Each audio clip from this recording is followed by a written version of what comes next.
NCERT में chapter number 5 है, magnetism and matter. ठीक है, ये चैप्टर बिल्कुल तुमको सिमिलर लगेगा इलेक्ट्रोस्टैटिस्टिक्स के जैसा। तो आप अगर इलेक्ट्रोस्टैटिस्टिक्स पढ़े हैं तो एक बार रिवाइज कर ले, और अगर नहीं पढ़े हैं तो वीडियो देख के थोड़ा सा पढ़ ले।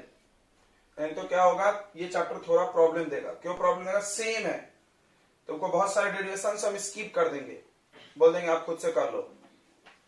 ठीक है, जैसे तुमको याद होगा 11th क्लास में होता था ट्रांसलेशनल मोशन और रोटेशनल मोशन, बिल्कुल सेम था। याद आ रहा है? बस सिंबल्स बदल दिए गए थे। वहां पे लीनियर डिस्प्लेसमेंट, यहाँ पर थीटा, याद है सबको? वहां पर लीनियर मोमेंटम, वहां एंगुलर मोमेंटम, मतलब सारे सिंबल्स बदल दो तो सेम टू सेम फॉर्मूलेस भी आते थे ना। जैसे वहां वेलोसिटी होता है डिस्प्लेसमेंट बाय टाइम, यहां भी होता था एंगुलर डिस्प्लेसमेंट, मतलब सेम चैप्टर। ये भी वही सच है, समझ जाओ। आपको क्या किया जाएगा कि बस सिंबल्स पढ़ा दिए जाएंगे कि यहाँ पर लीनियर डाइपोल मोमेंट होता है इलेक्ट्रिक का, मैग्नेट में मैग्नेट का डाइपोल मोमेंट होता है, इलेक्ट्रिक में चार्ज होता है, मैग्नेट में 2 पोल्स होते हैं। ठीक है, तो चलिए हम लोग चालू करते हैं। देखो, तो इस कहानी की शुरुआत होती है, जैसे पिक्चर की शुरुआत में बताई जाती है पास्ट स्टोरी, तो हम भी आपको बता देते हैं। बोलते हैं मैग्नेशिया नाम का जगह था, एशिया में कोई ऐसा जगह है मैग्नेशिया।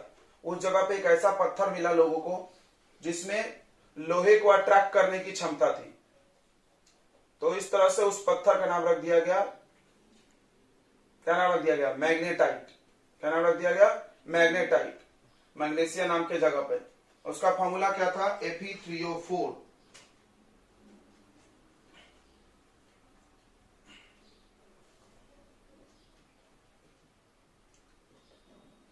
Fe3O4। ठीक है, ये ब्लैक कलर का पत्थर था जो कि लोहे को अट्रैक्ट करने की क्षमता रखता था, और मैग्नीशिया नाम के जगह पे मिला था, तो इसका नाम हम लोग मैग्नेट रख दिए। एक्चुअली इसका केमिकल नेम मैग्नेटाइट है, बट हम लोग इसी को मैग्नेट बोलते हैं फिजिक्स में, केमिस्ट्री में मैग्नेटाइट बोलो। तो मैग्नेट नाम कहां से आया? मैग्नीशिया नाम के जगह से। ठीक है, केमिस्ट्री में इसका नाम क्या है? मैग्नेटाइट। ये ओर ऑफ आयरन भी है, इसमें आयरन रहता है, आयरन निकालते हैं। तो देखो Fe3O4 जो है आयरन ऑक्साइड, अगर आप आयरन ऑक्साइड ही बोल सकते हो, इसी को मैग्नेट बोला जाता है, नेचुरल मैग्नेट। कौन सा मैग्नेट? नेचुरल मैग्नेट, प्रकृति में पाई जाती है। ये ब्लैक कलर का पत्थर है जो प्रकृति में पाया जाता है। तो सबसे पहले इसको मैग्नीशिया नाम के जगह पर डिस्कवर किया गया, इसलिए इसका नाम मैग्नेट रख दिया उस मैग्नीशिया के जगह के नाम से। ठीक है, फिर एक चाइनीज कोई पिलग्रिम्स योद्धा था, उसको भी मिला ये पत्थर चाइना में, तो उसने इसका नाम रखा लोड स्टोन। क्यों लोड स्टोन? क्योंकि एक खास दिशा में घूमती थी। जब भी मैग्नेट को आप फ्रीली लटकाओगे, सबको पता होगा, मैग्नेट को जब हम सस्पेंड कर दे, ऐसे धागे से लटका दो, तो ये किधर रुकती है? नॉर्थ और साउथ डायरेक्शन में रुकती है ना। तो इसलिए इसका नाम रखे थे load stone.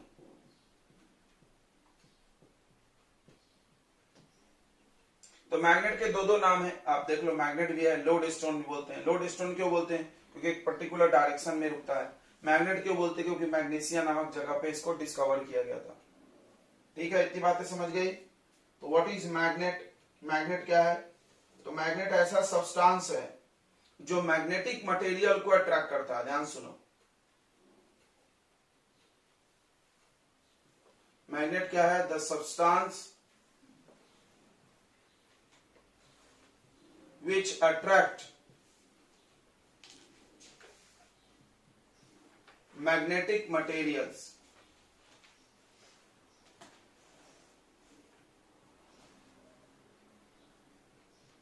is called magnet। और ये जो अट्रैक्ट करने की प्रॉपर्टी है उसको मैग्नेटिज्म बोलते हैं। And this property is called magnetism।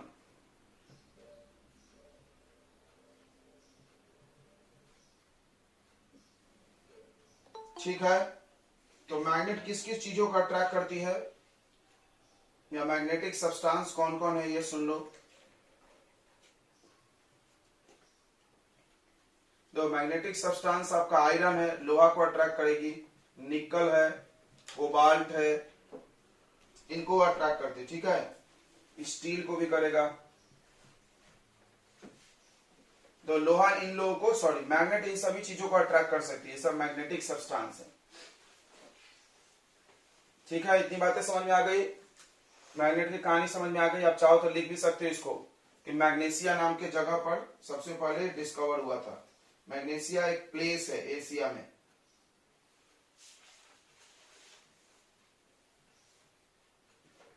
आप एनसीईआरटी के फर्स्ट पेज पे पढ़ लेना, और भी स्टोरीज दी हैं अलग अलग जगहों पर।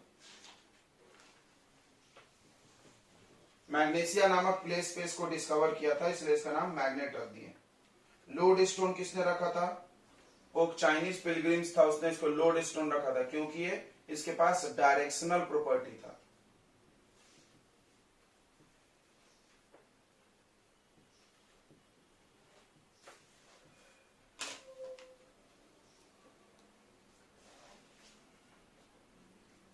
चलिए, तो मैग्नेट अलग अलग शेप के होते हैं। तो डिफरेंट टाइप्स ऑफ मैग्नेट या डिफरेंट शेप्स ऑफ मैग्नेट आपने देखा होगा, ऐसा ऐसा रहता है। इसमें एक तरफ नॉर्थ एक तरफ साउथ पोल होता है। ये कौन सा मैग्नेट है बताओ? Bar magnet. फिर एक ऐसा रहता है,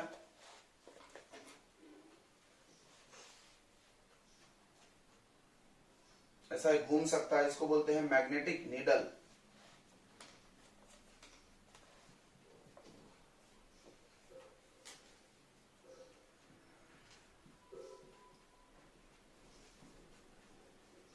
ठीक है, एक कंपास में भी मैग्नेट होता है, ऐसे बनाते हैं हम लोग।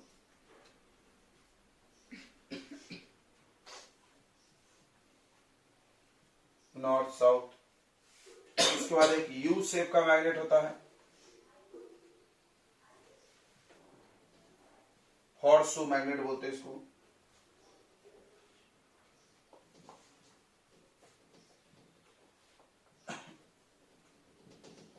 ठीक है, हॉर्सशू मैग्नेट। उसके बाद होता है बच्चों इलेक्ट्रोमैग्नेट। इलेक्ट्रोमैग्नेट तो सबको समझता है, क्वाइल का बनाते हैं जो। करंट कैरिंग क्वाइल को क्या बोलोगे तुम? कौन सा मैग्नेट? इलेक्ट्रोमैग्नेट। ये जो सोलेनॉइड पढ़े हैं, क्या है ये इलेक्ट्रोमैग्नेट है बच्चों, इलेक्ट्रोमैग्नेट।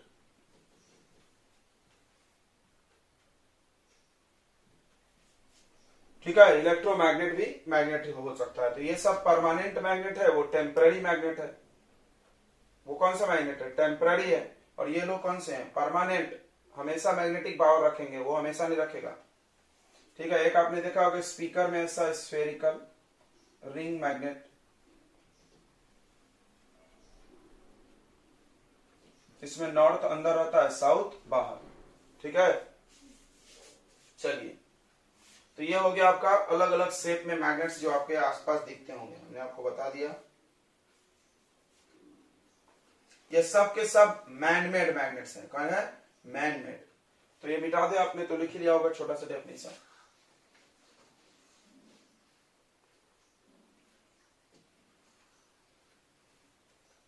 तो टू टाइप्स ऑफ मैग्नेट या टाइप्स ऑफ मैग्नेट बोल दो।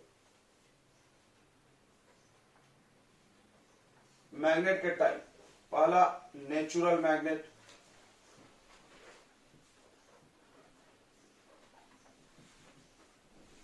नेचुरल मैग्नेट समझता होगा सबको, जो प्रकृति में मिलता है। ठीक है, Fe3O4, ये नेचुरल मैग्नेट है। नेचर में मिलता है, इसको लोड स्टोन बोलते।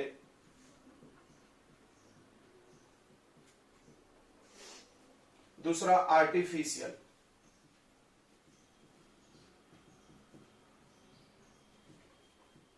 ये मैनमेड है, समझता ही होगा। इसका शेप फिक्स है, देखो इसका शेप कोई फिक्स नहीं है। पत्थर है, पत्थर कुछ भी मिल गया काट कूट के अपने शेप में बदल लो, लेकिन इसका शेप नहीं है। यहाँ जो आपको हम पढ़ाए नीचे में, ये ऑल आर कौन सा मैग्नेट? आर्टिफिशियल। ठीक है, ये सब कौन से मैग्नेट है? आर्टिफिशियल मैग्नेट है। उसके बाद आर्टिफिशियल मैग्नेट में भी दो क्लास कर लो आप। एक होगा टेम्पररी मैग्नेट,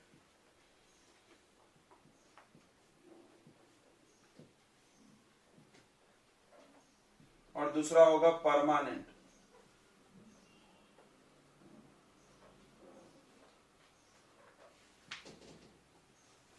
टेम्पररी मैग्नेट और परमानेंट मैग्नेट। टेम्पररी मैग्नेट किसको बोलेंगे बच्चों? ये इलेक्ट्रोमैग्नेट को।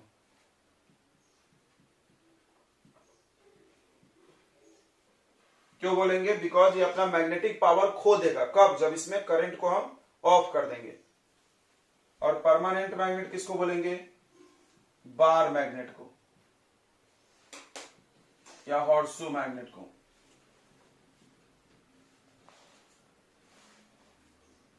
ठीक है, इतनी बातें समझ गए। इसमें कुछ लिखना तो नहीं है, डेफिनेशन क्या होगा नाम में ही समझता है।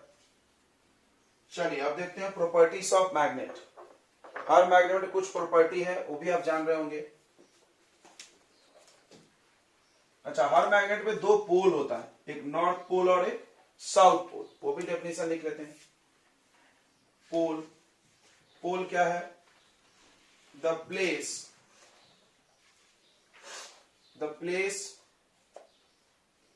where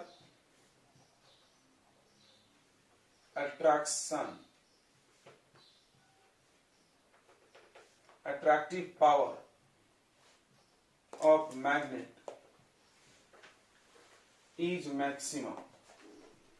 तो क्या है पोल? क्या है? तो पोल ऐसा जगह होता है जहां पर मैग्नेट का सबसे ज्यादा पावर होता है। The point inside the magnet, ऐसा लिखो। The point inside the magnet. Magnet के अंदर ऐसा point where attraction is maximum.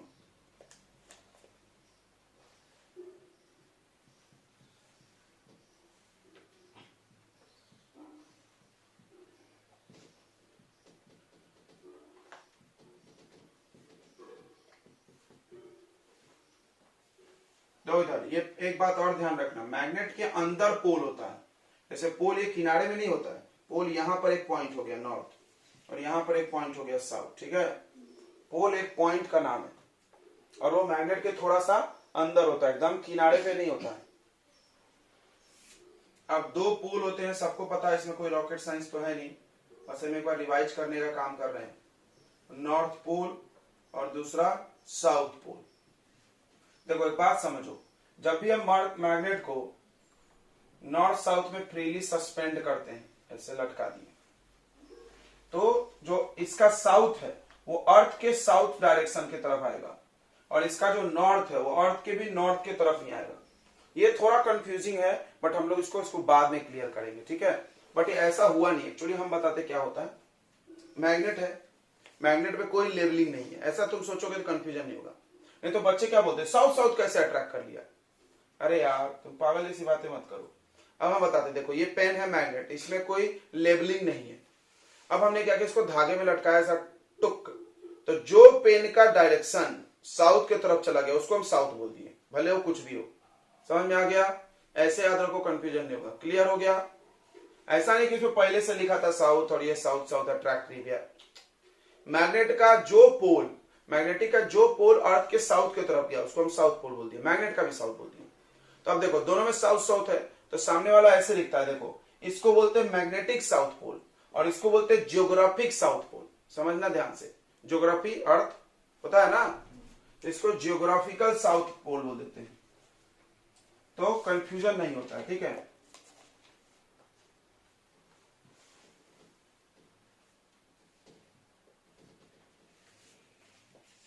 तो ये जियोग्राफिकल साउथ डायरेक्शन हो गया यानी अर्थ का, और ये जियोग्राफिकल नॉर्थ डायरेक्शन हो गया।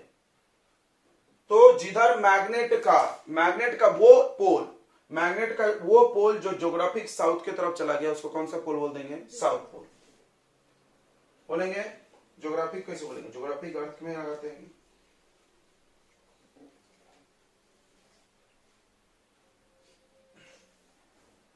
देखो, तो the end of magnet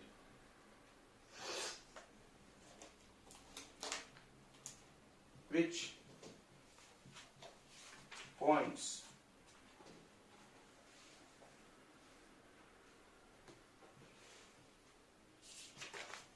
towards geographic north.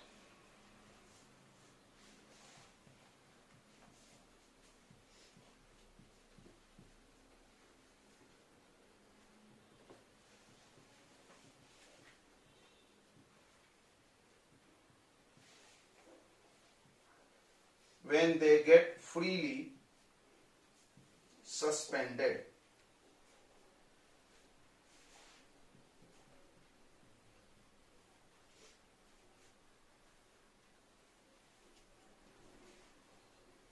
Is called magnetic north.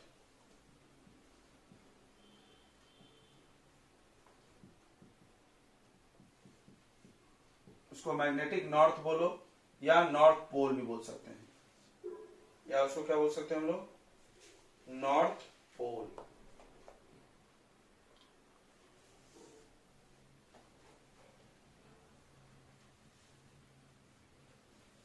ठीक है।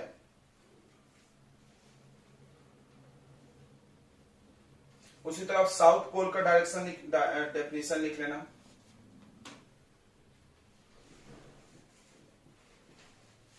साउथ पोल का भी डेफिनेशन लिख लेंगे ना बच्चों, सेम टू सेम। क्या लिखोगे, यही सेम यहां पर चेंज कर लो, ज्योग्राफिक साउथ डायरेक्शन। ठीक, वाला प्रॉपर्टी क्या है, प्रॉपर्टीज ऑफ मैग्नेट का, कि magnet attract, a magnet attract other magnetic substance। अभी हम बताए थे मैग्नेटिक सब्सटेंसेस कौन कौन है, आयरन, कोबाल्ट, निकल, स्टील, टीन वियर, इन सब ये मैग्नेटिक सब्सटेंस है जिसको मैग्नेट अपनी तरफ अट्रैक्ट कर लेता है। दूसरा कि मैग्नेट को जब फ्रीली सस्पेंड करोगे, when they get freely suspended, it aligned, देखो it aligned itself, align मतलब अरेंज करना, along the geographical north and south, बराबर है, it aligned itself along geographical, अब तो याद हो गया होगा, geographical north south डायरेक्शन। ठीक है, अर्थ का जब नॉर्थ साउथ की बात करेंगे हम लोग तो ज्योग्राफिकल लगाएंगे, नहीं तो बड़ा कंफ्यूजन होगा, इसमें भी नॉर्थ है उसमें भी नॉर्थ है। तीसरा कि सेम पोल जो होगा वो रिपेल करेगा, और देखो like poles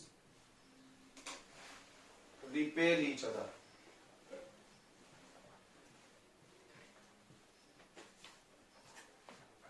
and unlike poles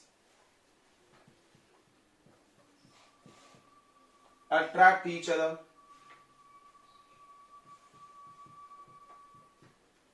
अब देखो इलेक्ट्रोस्टैटिक में भी ये सब पढ़े हो तुम, याद करो, same charge repel each other, unlike charge attract, इसलिए बोल रहे इस चैप्टर में उस चैप्टर में सिमिलरिटीज है। नॉर्थ साउथ है, नॉर्थ नॉर्थ है, ये नहीं बताया तो चल जाता है ना, ये दोनों एक दूसरे को रिपेल करेगा। अच्छा, अगर नॉर्थ साउथ है और यहाँ पर साउथ नॉर्थ हो गया, ये क्या करेगा, एक दूसरे को अट्रैक्ट कर लेगा। क्लियर है। अगला, आइसोलेटेड नॉर्थ, अकेला isolated north pole and isolated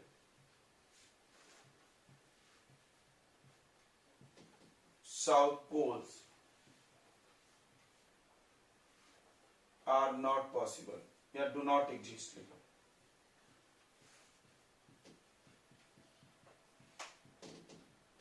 तो अकेला नॉर्थ साउथ नहीं हो सकता, ठीक है। अगर आप मैग्नेट को ऐसा काट भी दोगे टुक टुक टुक टुक, तो जैसे आप काटोगे तो इस एंड पे यहाँ नॉर्थ बन जाएगा और यहाँ क्या बन जाएगा, साउथ। ये बचपन में पढ़े होगे तुम लोग, नहीं? अपने आप पोल्स बन जाते हैं वहां पे। तो इसको आप कुल मिला के अलग अलग पोल कभी नहीं कर सकते, अलग अलग चार्ज होता है। देखो ये डिफरेंस है उस चैप्टर इस चैप्टर में। चार्ज अलग अलग होता है, प्लस चार्ज अलग होता है। आइसोलेटेड चार्ज एग्जिस्ट, अकेला प्लस अकेला माइनस होता है, लेकिन आइसोलेटेड पोल्स कभी नहीं होता है, ठीक है। इसी वजह से आपको एक और कहानी मिलेगी कि देखो, इसी वजह से जो इलेक्ट्रिक फील्ड लाइंस था वो क्लोज नहीं था, वो ओपन था, बस ऐसे चल गया। कोई जरूरी नहीं है माइनस में जाके घुसेगा ही। लेकिन जो मैग्नेटिक फील्ड लाइंस होता है बच्चों, वो नॉर्थ से साउथ जाता है, फिर साउथ से नॉर्थ आता है, क्योंकि तो हमेशा ये दोनों साथ में ही रहते हैं, कभी अलग नहीं होते हैं, तो ये क्लोज होता है। ये भी पढ़ाया जाएगा, मैग्नेटिक फील्ड लाइन्स अभी पढ़ेंगे आप लोग, पढ़ेंगे अभी इसी चैप्टर में। जैसे इलेक्ट्रिक फील्ड लाइन्स पढ़े थे ना, इलेक्ट्रिक फ्लक्स, उसी तरह magnetic field lines magnetic flux भी होता है। तो उसमें पढ़ाया जाता था कि प्लस से निकलता है, माइनस में अंदर जाता है फील्ड लाइन्स।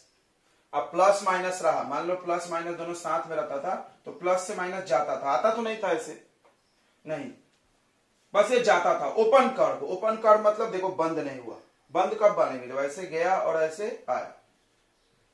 लेकिन वही मैग्नेट में ऐसा ही होता है। देखो मैग्नेट में क्या होता है कि मैग्नेट के बाहर बाहर नॉर्थ टू साउथ और अंदर अंदर साउथ टू नॉर्थ चला जाता है, इसलिए वो क्लोज है, क्योंकि वो पेयर्स में होते हैं हमेशा।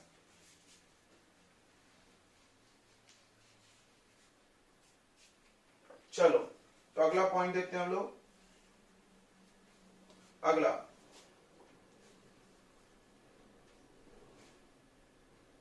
देखो, magnet magnetise,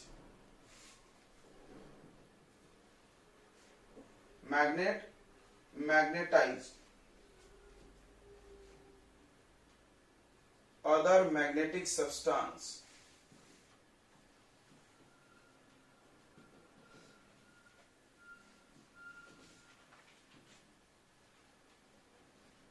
by magnetic induction।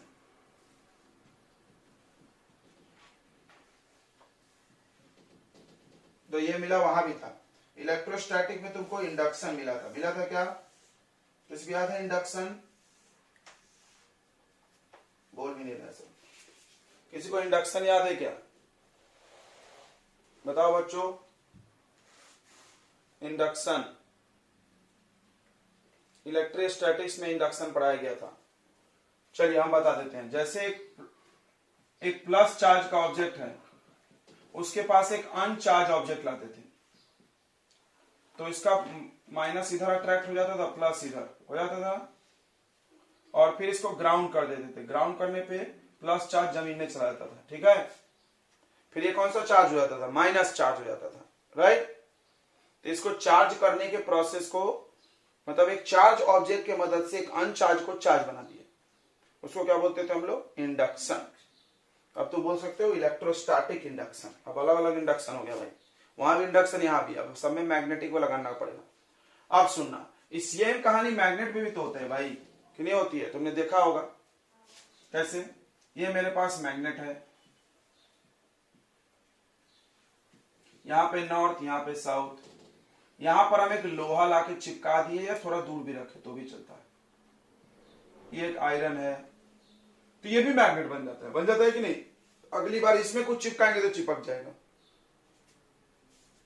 तो बताओ, यहां नॉर्थ है तो कौन सा पोल बनेगा, साउथ। ये समझा? बिल्कुल अभी जैसे समझाए थे। ये प्लस प्लस है, ये कोई चार्ज नहीं है, तो यहां पे कौन सा एंड आता है, माइनस, प्लस नहीं आ जाएगा, अपोजिट। यहां देखो, नॉर्थ तो साउथ। ओके, ये भी याद रखो। ऑन हीटिंग और hammering,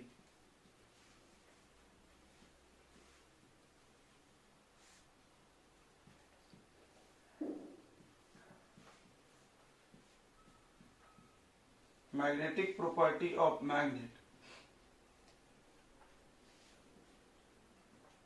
get destroyed.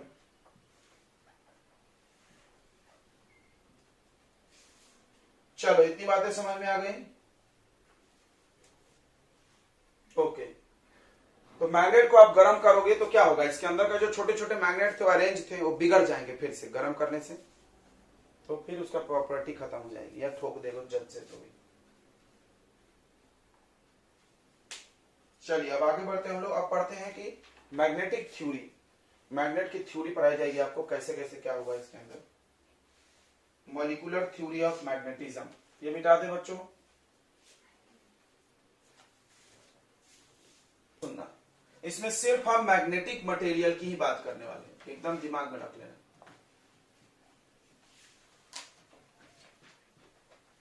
We will talk about only magnetic materials, वही लोग जो चुंबक बन सकते हैं उनकी बात की जाएगी, ठीक है, बाकी लोग की बात नहीं कर रहे हम लोग।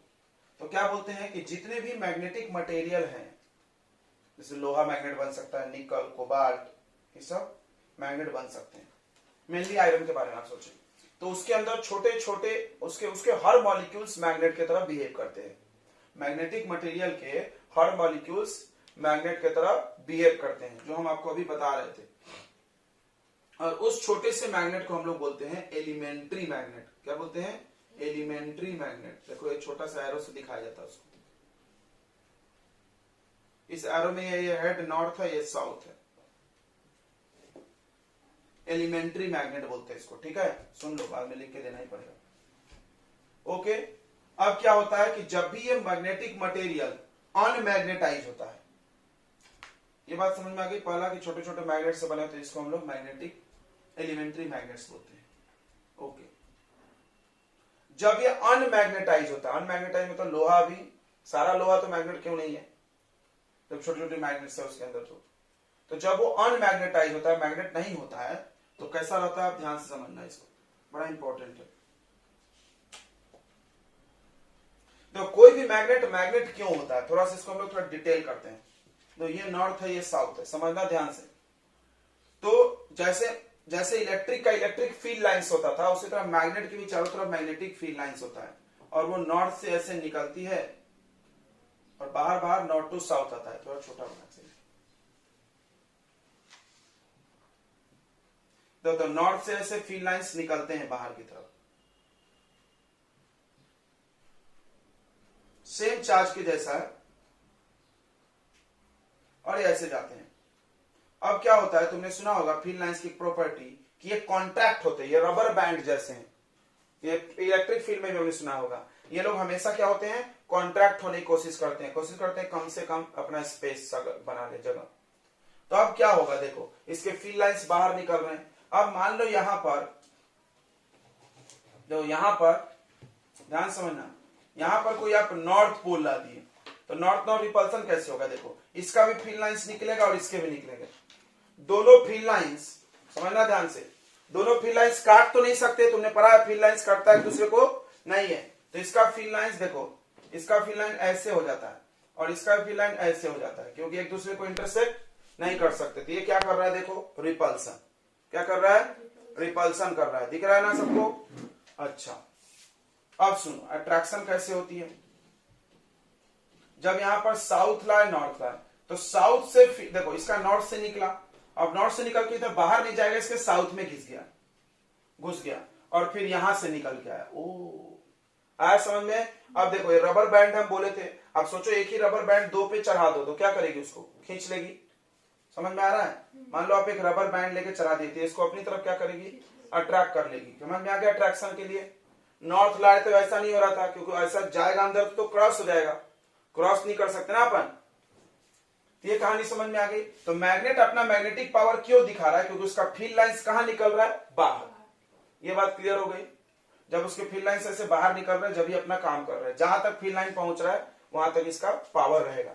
मैग्नेट का पावर मतलब क्या होता है भाई, जहां तक वो अट्रैक्ट या रिपेल कर सके, और कहां तक अट्रैक्ट रिपेल करेगा, जहां तक ये फील्ड लाइन जाएगा। यानी पूरी कहानी ये फील्ड लाइंस की वजह से है। अब तुम समझ सकते हो अगला कॉन्सेप्ट। तो अब हमारे पास हमने क्या बोला कि कोई भी मटेरियल जब वो मैग्नेटाइज नहीं है, कोई भी मटेरियल जब वो मैग्नेटाइज नहीं है, तो उसके जो छोटे छोटे मैग्नेट्स होते हैं वो सब लोग ऐसे क्लोज लूप बना के अरेंज रहते हैं। मतलब समझना, ये नॉर्थ साउथ,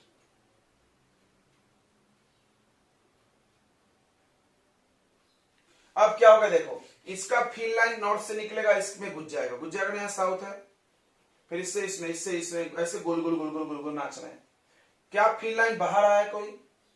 नहीं। अब देखो एक और, कैसा भी क्लोज से बना लो यार तुम, 4 का 5 का 6 का, ऐसे रहते हैं लोग सब, ऐसा जोड़ी बना के लटके हुए हैं। अब यहां पर हम एक मैग्नेट लाएं नॉर्थ साउथ, क्या इसको ये अट्रैक्ट कर पाएगा? नहीं। अट्रैक्ट कैसे करता था? इसका फील्ड लाइन उसमें घुस के इधर आता था, इसका तो फील्ड ही लाइन नहीं निकल रहा बाहर, समझ रहा है? इनका फील्ड लाइन कैसे चल रहा? अंदर अंदर ही गोल गोल गोल गोल, ये गोल गोल गोल गोल, ये गोल गोल गोल गोल, समझ में आ गया? नॉर्थ से निकल रहा साउथ, साउथ से निकल रहा नॉर्थ, नॉर्थ से निकल रहा साउथ, ऐसे गोल चल रहा। इसका कोई फील्ड लाइन बाहर आ ही नहीं रहा। जब तक फील्ड लाइन बाहर नहीं आएगा, जब तक ये प्रॉपर्टी शो नहीं करेगा। क्लियर हो गया सबको? तो ये खींच भी नहीं रहा, कुछ नहीं कर रहा, हम बोले ये मैग्नेट नहीं है, ये मैग्नेटिक पावर नहीं है इसके पास अभी। ओ, तो ये अनमैग्नेटाइज स्टेज में है। कैसा है बच्चों? अनमैग्नेटाइज।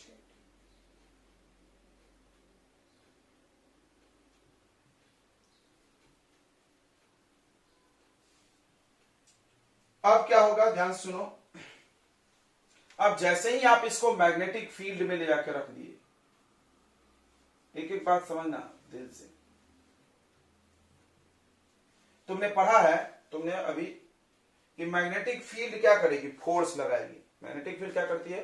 फोर्स लगाती है ना जी। लॉरेंज फोर्स पढ़े हो चार्ज पे, कंडक्टर पे पढ़े हो BIL sin थीटा, ठीक है? तो मैग्नेटिक फील्ड इस पे फोर्स लगाएगी बच्चों, और फोर्स लगा के इसको क्या करेगा? इससे देखो, ये सब ऐसे था, मान लो मैग्नेटिक फील्ड ऐसा है, तो मैग्नेटिक फील्ड इस पे फोर्स लगाएगी, टॉर्क लगाएगी, टॉर्क बोल सकते हो, और इसको ऐसा घुमा देगी, इसको ऐसा घुमा देगी। किधर घुमा देगी? मैग्नेटिक फील्ड के तरफ। आपको हम थोड़ा याद कुछ दिलाते हैं। आपने पढ़ा था इलेक्ट्रिक डाइपोल, बच्चों याद करिए दिल से, इलेक्ट्रिक डाइपोल पढ़े थे -q + q। इसको जैसे हम इलेक्ट्रिक फील्ड में रखते थे, सेम टू सेम ये भी है। एक मैग्नेट भी इलेक्ट्रिक डाइपोल के जैसा होता है। जैसे इसमें 2 इक्वल और opposite charge separated by small distance, यहां भी 2 equal and opposite pole separated by small distance. तो क्या करता था मैग्नेटिक फील्ड, इलेक्ट्रिक फील्ड, इसको घुमा के अपनी तरफ अरेंज करता था। शायद ये चीज सुनाया गया होगा कि इस पे टॉर्क लगता है, और टॉर्क हमेशा कोशिश करता है कि इस डाइपोल को किसके तरफ अरेंज कर दे? इलेक्ट्रिक फील्ड के तरफ। किसके तरफ? इलेक्ट्रिक फील्ड के तरफ। सेम टू सेम वही टॉर्क यहां भी लगेगा, मैग्नेटिक फील्ड का वो टॉर्क होगा, वो इनको घुमा के एक तरफ अरेंज कर देगा। फिर ये लोग ऐसे हो जाएंगे, देखो समझो। अब ये north south north south north south, अब इसका फील्ड लाइन निकलेगा, इसमें जाएगा, इसका इसमें जाएगा, और इसका कहां निकलेगा? बाहर, क्योंकि अब ये बाहर घूम के ऐसा साउथ में आएगा वो साउथ में ही। अब यहां पर किसी लोहे की वस्तु को रखो, क्या कर लेगा? अट्रैक्ट कर लेगा, रिपेल कर देगा, यानी मैग्नेटिक पावर आ गया, हम बोल रहे हैं। तो जब हम इसको मैग्नेटिक फील्ड में रखे, बाहर का एक्सटर्नल मैग्नेटिक फील्ड, तो बाहर वाला मैग्नेटिक फील्ड इन सबको क्या किया? फोर्स लगा के इनका जो क्लोज रिंग बना हुआ था सबको ब्रेक करा दिया उसने, और ब्रेक करा के ऐसे घुमा दिया, और घुमाने के बाद ऐसे अरेंज हो गए वो लोग। क्लियर हो गया सबको? इतनी बातें, कोई डाउट नहीं है ना? अभी हम लोग लिखेंगे नहीं इसको, बस इसको सुन रहे हैं, बाद में लिखेंगे, ठीक है? तो ये चीजें हैं मैग्नेट के अंदर की बात है, ये सब आपको समझाया गया, इसको हम लोग बाद में लिखेंगे। अभी आप समझ लीजिए इसको, अभी हम लोग आगे चलते हैं चैप्टर्स में, क्योंकि बहुत सारी चीजें अभी पढ़ना है, छोटे छोटे डेरिवेशंस, इसको हम लोग बाद में लिखेंगे, ठीक है? इतनी बातें समझ में आ गई आपको? ये मैग्नेटिक थ्योरी आना चाहिए था। अब तुम सारी चीजों को समझ सकते हो कि क्यों हम लोग मैग्नेट को जब ठोकते थे, गर्म करते थे, तो अपना पावर लॉस करता था। हमने जितने प्रॉपर्टी लिखे थे उसका आप रीजन बता सकते हो, क्योंकि वो जो मॉलिक्यूलर मैग्नेट्स था वो सब तो मॉलिक्यूल है, और सबने पढ़ा है किसी भी चीज को गर्म करेंगे तो मॉलिक्यूल्स के काइनेटिक एनर्जी बढ़ जाएंगे। अब वो लोग सब हिलने लगेंगे, अपना अरेंजमेंट क्या करेंगे? बिगाड़ देंगे। समझ में आ रहा है क्या? अच्छा, जैसे ये आयरन है, उसको आपने मैग्नेटिक फील्ड में रखा, मैग्नेटिक फील्ड ने उसको ऐसा फोर्स लगाई और सबको खींच के उधर कर दिया। लेकिन जैसे उसको मैग्नेटिक फील्ड से बाहर निकालोगे, वो फिर जैसा का वैसा हो जाएगा। कैसे? तो छोटे छोटे छोटे छोटे मैग्नेट रखे हो तुम, जबरदस्ती तुम सबको घुमा के रखे हो, छोड़ोगे तो इसका नॉर्थ इसके साउथ से चिपक जाएगा, इसका साउथ इसके नॉर्थ से चिपक, सब ऐसा वापस से रिंग बना लेंगे और उसका पावर क्या हो जाएगा, फिर से मैग्नेटिक पावर खत्म। क्लियर हो गया? ये सारी बातें दिमाग में समा रही है क्या? तो हमने तुमको जो प्रॉपर्टीज बताया था वो आप रीजनिंग सोच सकते हो कि क्या क्यों ऐसा हुआ था। ठीक है बच्चों, अब आप ये भी सोच सकते हो कि क्यों हम मैग्नेट को काटेंगे तो छोटा फिर से नॉर्थ साउथ बनेगा, ये भी समझ रहा होगा ना आपको। जैसे अभी हम बताएं ऐसा रहता है, यहाँ नॉर्थ साउथ, मान लो यहां से कोई काट दिया, अब यहां से काटे तो ये एरो हेड क्या है, नॉर्थ, और ये टेल क्या है, साउथ। फिर यहां से देखो ये टेल क्या है, साउथ, और इधर क्या है, नॉर्थ। मान लो यहां से काट दिए, क्लियर हो गया होगा, काटने पे भी नॉर्थ साउथ ही रहेगा। ठीक है, हीटिंग करने पे वो क्यों लॉस कर देता है, ये भी समझ गया होगा। इंडक्शन का कहानी भी समझ गया, इंडक्शन का कहानी भी समझ गया। जैसे एक मैग्नेट के पास एक आयरन लाओ तो मैग्नेट क्यों बन जाता, क्योंकि ये मैग्नेट क्या करता है, फोर्स लगाता है और उसके अंदर के जो छोटे छोटे छोटे जो सारे मैग्नेट है उनको खींच के अरेंज करा देता है। क्लियर हो गया पूरी बात है, इसलिए हम आपको ये समझा दिए। चलिए ठीक है, अब हम लोग कुछ डेरिवेशंस देखते हैं इस चैप्टर का।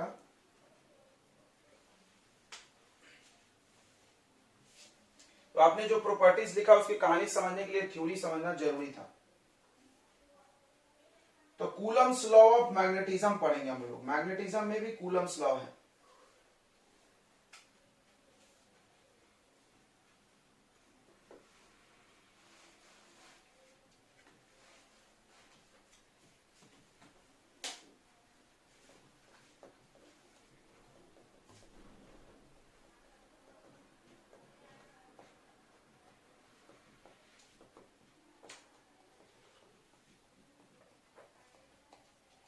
तो अब आपको बहुत आसान लगने वाला है chapter, because just revision feel होगा आपको।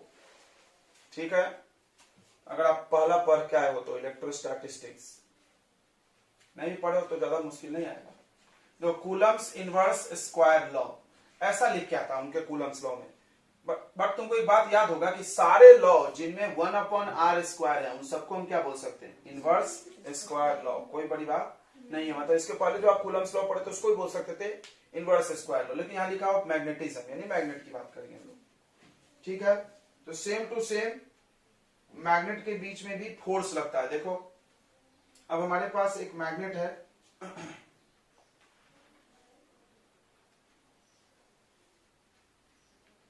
मैग्नेट के दो पोल हो गए। ठीक है, पोल एक पॉइंट का नाम है। अच्छा, हर पोल का अपना एक स्ट्रेंथ होता है, ताकत, पोल स्ट्रेंथ। अभी हम थोड़ी देर में पोल स्ट्रेंथ का डेफिनेशन यूनिट सब बताएंगे। हर पोल का एक पोल स्ट्रेंथ होता है। पोल स्ट्रेंथ मतलब खींचने की क्षमता, कितने क्षमता से खींच सकती है। तो मान लो मेरे पास दो पोल है, उसका पोल स्ट्रेंथ M1 और M2 है, खींचने की क्षमता M1 M2। जैसे आपके पास दो चार्ज होता था, तो चार्ज से तुलना करोगे तो बड़ा इजी होगा समझना। जैसे आपके पास एक चार्ज होता था Q1, एक चार्ज होता था Q2, उनके बीच की दूरी होती थी R। तो हम लोग क्या कूलम्स लॉ लिखते थे, याद है, F is equal to constant, जो भी कांस्टेंट था 1/4πε0 जो भी था, Q1 Q2 by R square. सबको याद है ये बात। सेम टू सेम यहां भी आप मान लो कि दो पोल है, कोई भी जरूरी नहीं कि सेम पोल हो, कोई भी दो पोल हो सकता है। यहां पर एक पोल है, इसका पोल स्ट्रेंथ M1, यहां पर एक पोल है, इसका पोल स्ट्रेंथ M2, और इनके बीच की दूरी R। तो ये मत पूछना अलग अलग पोल कैसे हो गया, ये अलग अलग पोल नहीं हुआ भाई। तुम ऐसा सोचो कि एक मैग्नेट है उसका नॉर्थ साउथ और एक दूसरा मैग्नेट है उसका नॉर्थ साउथ। या तो अट्रैक्ट करेगा या तो रिपेल करेगा। अगर ये दोनों, ध्यान समझना, यहां साइन भी लगाया जाता है, अगर ये दोनों प्लस साइन से लिखोगे तो समझ जाना बच्चों कि दोनों पोल क्या है, सेम। तो सेम रहेगा तो ये दोनों क्या करेंगे, एक दूसरे को रिपेल करेंगे। क्या करेंगे, रिपेल। ये इसको इधर धकेल देगा, ये इसको इधर धकेल देगा, F12 F21। समझ में आना, 1 पे 2 के द्वारा फोर्स, 2 पे 1 के द्वारा फोर्स। लेकिन अगर ये ऐसा रहा M1 प्लस में और M2 माइनस में, प्लस माइनस क्या दिखाती है, अपोजिट पोल्स, फिर से दूरी सेम, ये क्या करेंगे, अट्रैक्ट करेंगे, सेमी फोर्स लगाएंगे दोनों एक दूसरे को।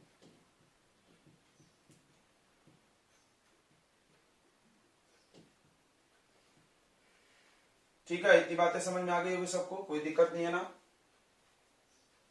ये दो पोल्स हैं, पोल स्ट्रेंथ है, मतलब पोल का पोल स्ट्रेंथ, हर पोल के पास अपना पोल स्ट्रेंथ होता है। ठीक है, पोल की खींचने की जो क्षमता है, व्हाट इज पोल, तुमने पढ़ा ना। पोल क्या है, एक ऐसा पॉइंट है जहां पे अट्रैक्शन पावर मैग्नेट का क्या होता है, सबसे ज्यादा। तो जो अट्रैक्शन पावर है उसी को आप पोल स्ट्रेंथ बोल रहे हो। ठीक है, कोई दिक्कत नहीं है ना। तो अब ये मैग्नेटिक फोर्स लगेगा इनके बीच में, तो मैग्नेटिक फोर्स का आप डेफिनेशन निकलो magnetic force.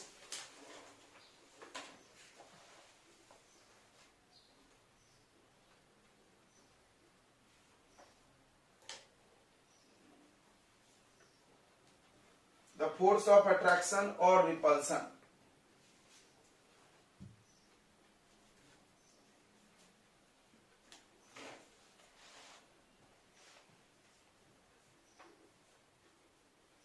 Force of attraction and repulsion between two poles, two magnetic poles,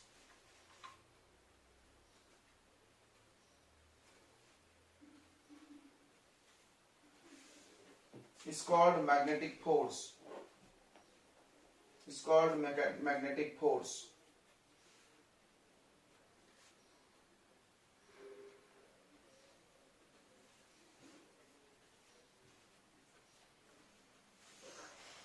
और देखो कूलम्स लॉ क्या होगा, द मैग्नेटिक फोर्स, ध्यान से सुन लो रे, according to this law,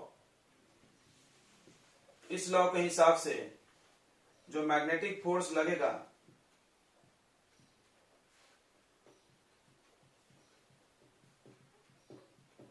between two poles, दो पोल्स के बीच में लगने वाला magnetic force is directly proportional to, ये कहानी पढ़े थे ना, pole strength, magnitude of pole strength. यहां भी साइन से कोई मतलब नहीं है। ठीक है, magnitude of pole strength small M and inversely proportional to square of distance between them. अब ये भी यहां पर ऐसा लग जाएगा, proportional m1 m2 by R square. यहां भी कांस्टेंट लगाएंगे k। अब k का वैल्यू 1/4πε0 मत बोल देना, k जो है मैग्नेटिक का कांस्टेंट है, और तुमको याद होगा k का मैग्नेटिक कांस्टेंट क्या होता है, μ0/4π होता है ना। इस पूरे चैप्टर में कांस्टेंट कितना आया था, μ0/4π इन एसआई सिस्टम में। k का वैल्यू एसआई सिस्टम में क्या आएगा, μ0/4π, और सीजीएस में 1 आ जाता है। सीजीएस में क्या आ जाता है, k का वैल्यू 1, ये आ जाएगा, ध्यान दो इधर, F equal to μ0/4π m1 m2 upon R square. इतना फोर्स लगेगा दो पोल्स के बीच में, न्यूटन। कोई दिक्कत नहीं होगा सबको।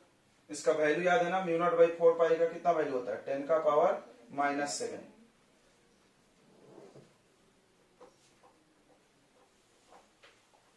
चलिए अब हम लोग पोल स्ट्रेंथ का डेफिनेशन लिखेंगे, यूनिट सब।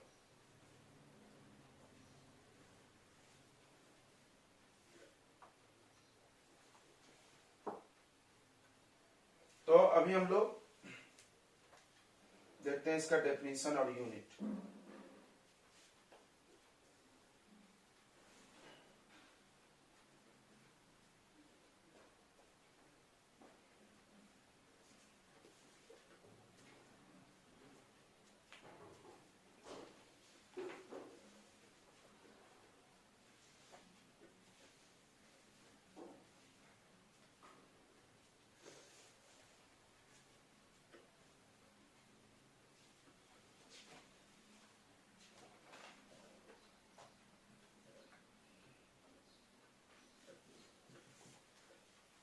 चलो तो इतना समझ में आ गया होगा सबको, Coulomb's inverse square law of magnetism. ये स्टेटमेंट लिखना है क्या? यहाँ पे लिख लो स्टेटमेंट, यहाँ पे 2 लाइन यहाँ जगह रखे हैं, लिख लो यहाँ पे according to this law magnetic force between two poles is directly proportional to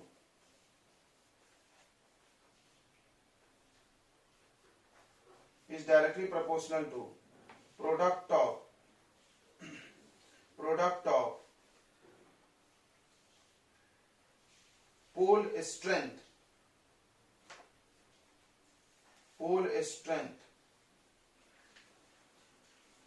of two poles,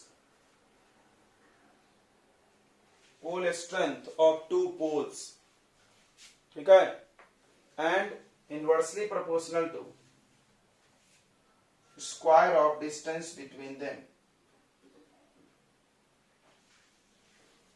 inversely proportional to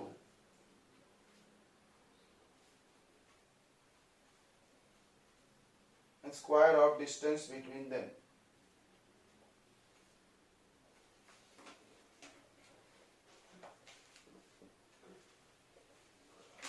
चलिए नोट कर लिए इतना। अब देखिए स्पेशल केस क्या है, मेरा ध्यान दो कि अगर M1 और M2 इक्वल हो जाए, इक्वल मतलब दोनों पोल का खींचने की क्षमता क्या सेम हो सकता है ना, बिल्कुल। अगर दोनों एक ही मैग्नेट है तो यहां पर हम ऐसा मान लिए कि अलग मैग्नेट है और ये अलग मैग्नेट। अगर दोनों एक ही मैग्नेट होता तो उसका पोल स्ट्रेंथ क्या होता, सेम। या अलग अलग 2 मैग्नेट के भी सेम हो सकते, कोई बड़ी बात थोड़ी है, नहीं हो सकता सेम। भाई 2 मैग्नेट है, दोनों का पावर सेम है तो भाई सेम पोल स्ट्रेंथ। तो मान लो M1 M2 equal to M, ठीक है। अब ध्यान देना, और अगर उनके बीच का फोर्स को हम 10 का पावर -7 न्यूटन मान लें,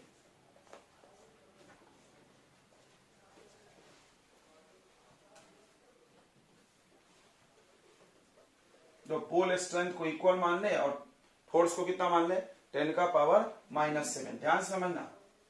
तो अभी आप फॉर्मूला पढ़े हो, F equal to μ0 by 4 pi M1 M2 by R square. अच्छा R को भी मानना पड़ेगा 1 मीटर। क्या कर रहे हैं हम, M1 M2 का वैल्यू निकालने वाले हैं। M का डेफिनेशन के लिए सबको 1 किया जाता है, तुमने पढ़ा होगा, फिजिक्स का स्ट्रैटेजी है। जैसे हमको M को डिफाइन करना है, M को छोड़ के सबको गायब करना है। याद होगा ना ये चीज, बहुत बार किया हम लोग, किए कि नहीं किए, ये है ना। तो चलो इसको 10 का पावर -7 क्यों माने, ये भी समझदार बच्चे समझ गए होंगे। तो फोर्स की जगह रख दो 10 का पावर -7 न्यूटन। ये पूरा वैल्यू कितना होता है बताइए, 10 का पावर -7, इसीलिए इसको भी इतना माने थे, कट जाएगा। M1 M2 को M लिखना है, डिस्टेंस को 1 मीटर लिखना है, ये इससे कट जाएगा, ये इधर चला जाएगा, 1 इक्वल टू M स्क्वायर। तो M इक्वल टू +-1। तो कोई बोला पोल स्ट्रेंथ को डिफाइन करो, पोल स्ट्रेंथ क्या होता है। तो पोल स्ट्रेंथ का वैल्यू, पोल स्ट्रेंथ क्या होता है कि अगर यूनिट पोल स्ट्रेंथ का डिफिनेशन हो गया, अगर 2 मैग्नेटिक पोल्स के बीच 10 to the power -7 newton force लगे, उनके बीच दूरी कितना होना चाहिए, 1 मीटर। तो उस मैग्नेट के पोल के स्ट्रेंथ को हम लोग बोलेंगे unit pole strength, 1 pole strength. अब यूनिट देख लेते हैं थोड़ा, यूनिट ऑफ पोल स्ट्रेंथ, फिर बात अच्छे से होगी।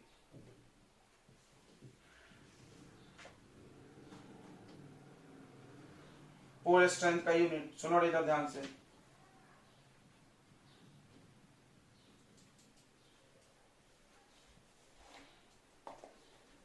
इसको आप M कर लो, अच्छा रहेगा।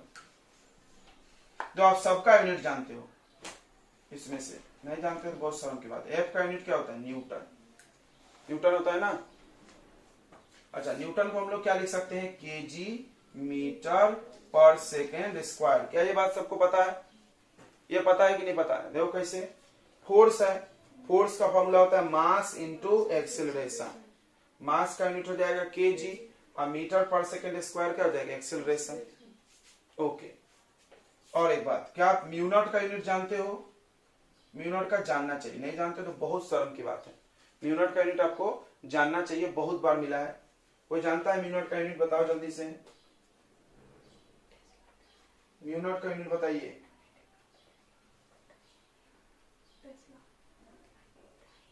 म्यू नॉट का यूनिट किसी को नहीं पता? चलिए, म्यू नॉट का भी यूनिट नहीं पता तो अपन उसको भी निकाल सकते। इधर ध्यान दो, जो म्यू नॉट कहां से पैदा हुआ था? बी के फॉर्मूला से। देखो B equal to mu not by 4 pi 2i by R. At least ये फॉर्मूला याद हो, कोई एक फॉर्मूला याद होना भाई, निकाल लेंगे हम लोग। या आपको 12 वर्ड्स याद होना, db equal to mu not by 4 pi I D L, एक अच्छा आएगा यहां से वहां से, sine theta upon R square. देखो इसमें यूनिट में कोई फर्क नहीं आएगा। यहाँ पर एक लेंथ ऊपर है, दो नीचे, यहाँ पर एक ही नीचे है, कोई दिक्कत नहीं है ना। इससे भी निकालो, इससे भी निकालो, बी का यूनिट सेम आएगा। ठीक है, हर चीज को निकालने आना चाहिए, आप फिजिक्स के विद्यार्थी हो तो। डीबी का यूनिट होता है टेस्ला। डीबी का यूनिट क्या होता है? टेस्ला या बी का। अच्छा, टेस्ला का एक और फॉर्मेट है, टेस्ला को न्यूटन पर मीटर स्क्वायर ऐसा कुछ भी लिखते हैं।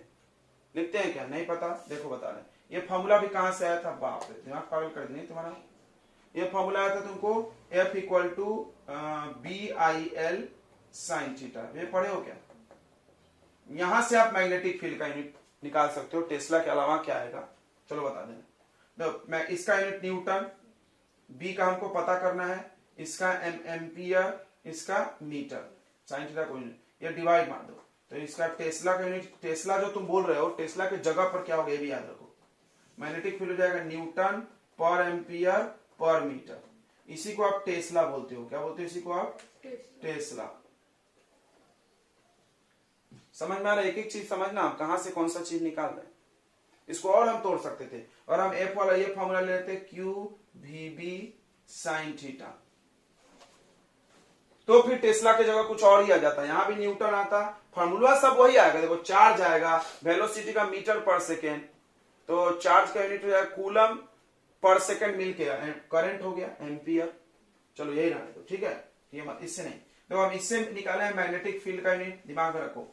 अब हम इस मैग्नेटिक फील्ड के यूनिट को यहां भर के म्यू नॉट निकालना चाहते हैं, क्योंकि हम टेस्ला में नहीं चाहते हैं। क्यों नहीं चाहते? टेस्ला कटेगा नहीं ना। देखो केजी मीटर रहेगा तो कटेगा, तो मेरी जरूरत को समझो।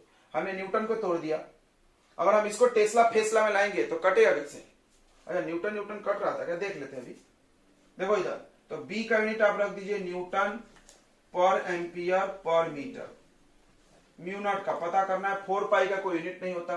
करंट का क्या होता है? एम्पियर, और डिस्टेंस का क्या होता है? मीटर। ये इधर मल्टीप्लाई और ये इधर डिवाइड। न्यूटन, ध्यान देखना, न्यूटन पर एम्पियर, मीटर मीटर कट गया, मीटर का पावर -1 मल्टीप्लाई मीटर का पावर 1, कितना आ जाएगा? गया ना।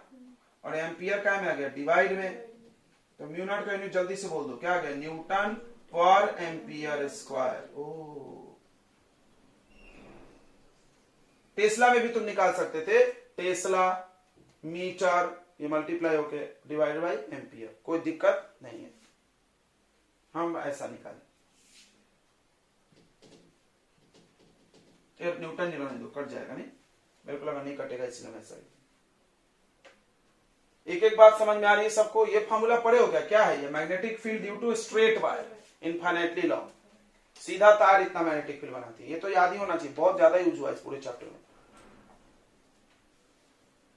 अब चलिए आप सबका यूनिट भर दीजिए। डिस्टेंस का तो सब लोग जानता होगा यार, क्यों भी बताना पड़ेगा। 1 मीटर दो तो रख दो। ये न्यूटन, म्यू नॉट का, म्यू 4 पाई का होता ही नहीं है, म्यू नॉट का रख दो न्यूटन, एम्पियर का पावर -2, पोल स्ट्रेंथ का पता नहीं है, मीटर इंटू एम स्क्वायर लिख लो, एम इंटू एम।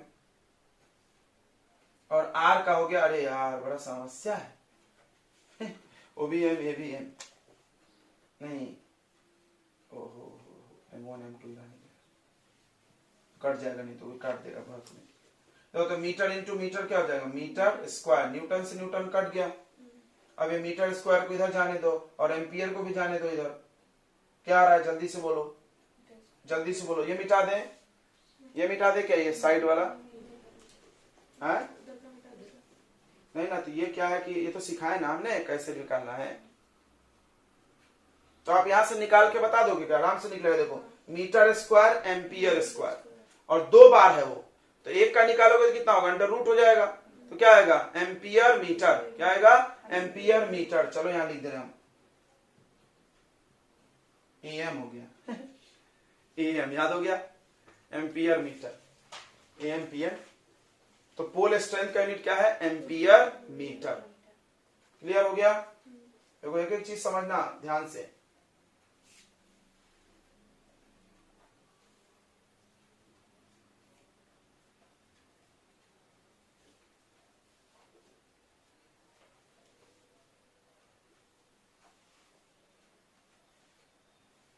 चलो हो गया, आगे बढ़े। ये छाप लिए क्या आपने, इधर का तो लिख लिए होंगे ना बच्चों, पक्का। तो चलो अच्छी बात है, लिख लिया।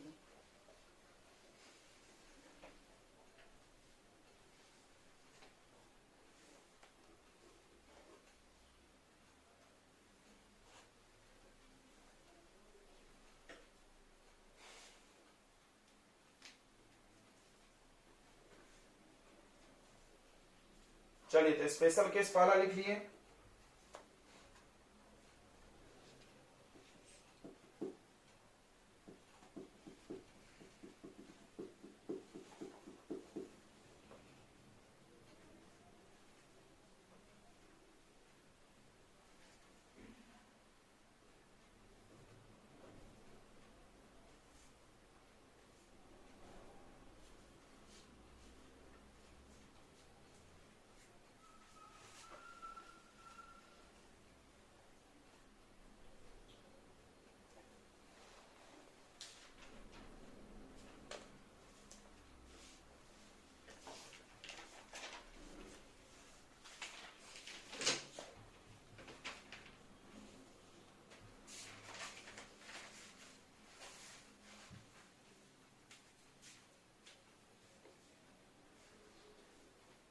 पर एम्पियर पर मीटर, ये भी यूनिट है मैग्नेटिक फील्ड का। ओके बहुत अच्छा। अच्छा अब देखो यहां से ये फार्मूले से, देखो हम फार्मूला साइड में लिख दे रहे हैं, बी इक्वल टू 5/a। इससे होगा वेबर, फ्लक्स का यूनिट वेबर होता है, मैग्नेटिक फ्लक्स का यूनिट वेबर होता है, इलेक्ट्रिक का नहीं। और एरिया का मीटर स्क्वायर पर में। अच्छा एक और यूनिट हम निकाल सकते हैं, F equal to Q B B sine theta. इससे निकालो बी का यूनिट। देखो एफ का न्यूटन, और चार्ज का कूलम, और बी का मीटर पर सेकेंड। ये सबको इधर ट्रांसफर कर दो, न्यूटन पर कूलम, ये डिवाइड में आएगा ना तो ऊपर चला जाएगा, तो पर मीटर सेकेंड। ऐसे कुछ बड़ा इसमें रॉकेट साइंस नहीं है। देखो कूलम और सेकेंड मिलके क्या बन जाएगा, एम्पियर। फिर भी यूनिट तो है कि नहीं है, समझ में आ गया सबको। तो आपका दिमाग हमेशा कॉन्शियस रहना चाहिए चीजों को लेकर। तो इसको हमने निकाला है कौन से फॉर्मूले से, F equal to B I L sine theta, force on a conductor. इसको निकाले हैं force on a charge, Q V B sine theta. बस निकालने आना चाहिए, याद तो मेरे को भी नहीं है, निकालने आना चाहिए। 2 मिनट भी नहीं लगता निकालने में, 1 मिनट भी नहीं लगता, फटाफट निकलता है। चलो अब हम बता रहे थे इसका सीजीएस यूनिट। यहां पे तो कर लिया ना आपने, बताया ना हमने, इसको इधर ला लो, इसको इधर डिवाइड में, फिर ऊपर जाके प्लस हो जाएगा, ampere square metre square. 2 M1 M2 का, एक का कितना होगा, एम्पियर मीटर। अच्छा सीजीएस यूनिट पीएसआई हो गया। CGS unit of B gauss, ओ तेरी गॉस इसका सीजीएस यूनिट है। चार्ज का क्या होता था, याद है, स्टट कूलम। चार्ज का क्या होता था, स्टट कूलम। फोर्स का क्या होता था, डाइम। वर्क का क्या होता था, अर्ग। सब पढ़े हो, थोड़ा यूनिक नाम है। तो एक गॉस में 10 का पावर -4 टेस्ला होता है, बहुत छोटा है, 0.000। मतलब एक गॉस कितने टेस्ला के बराबर है, 0.0001, 1 2 3 4, बहुत छोटा है ना। ओके चलिए ऐसे बता दिया हमने। अब हम लोग आगे बढ़ते हैं, छोटी छोटी चीजें ही पढ़ते जाना है अभी, मिटाते आगे। तो जैसा कूलम्स लॉ पढ़े यहां सब वही पढ़ाया जा रहा है। अब वहां आपने पढ़ा था कि अगर अलग मीडियम हुआ तो एप्सिलॉन के जगह पर एप्सिलॉन आर आ जाता था, याद है, रिलेटिव परमिटिविटी। रिलेटिव परमिटिविटी पढ़े कि नहीं, उस तरह रिलेटिव परमिएबिलिटी भी तो पढ़ना पड़ेगा म्यू वाले में, तो इसको समझो।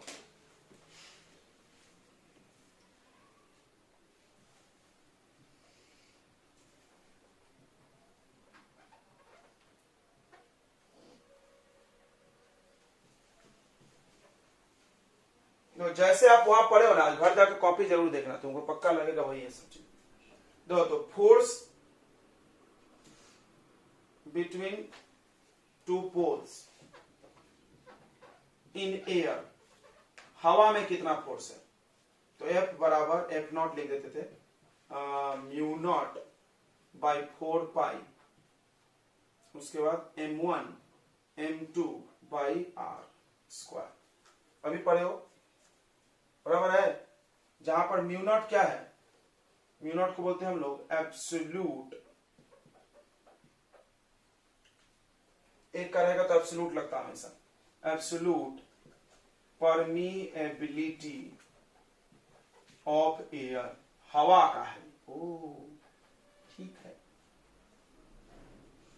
अब इन्हीं को हम दूसरे मीडियम में ले गए,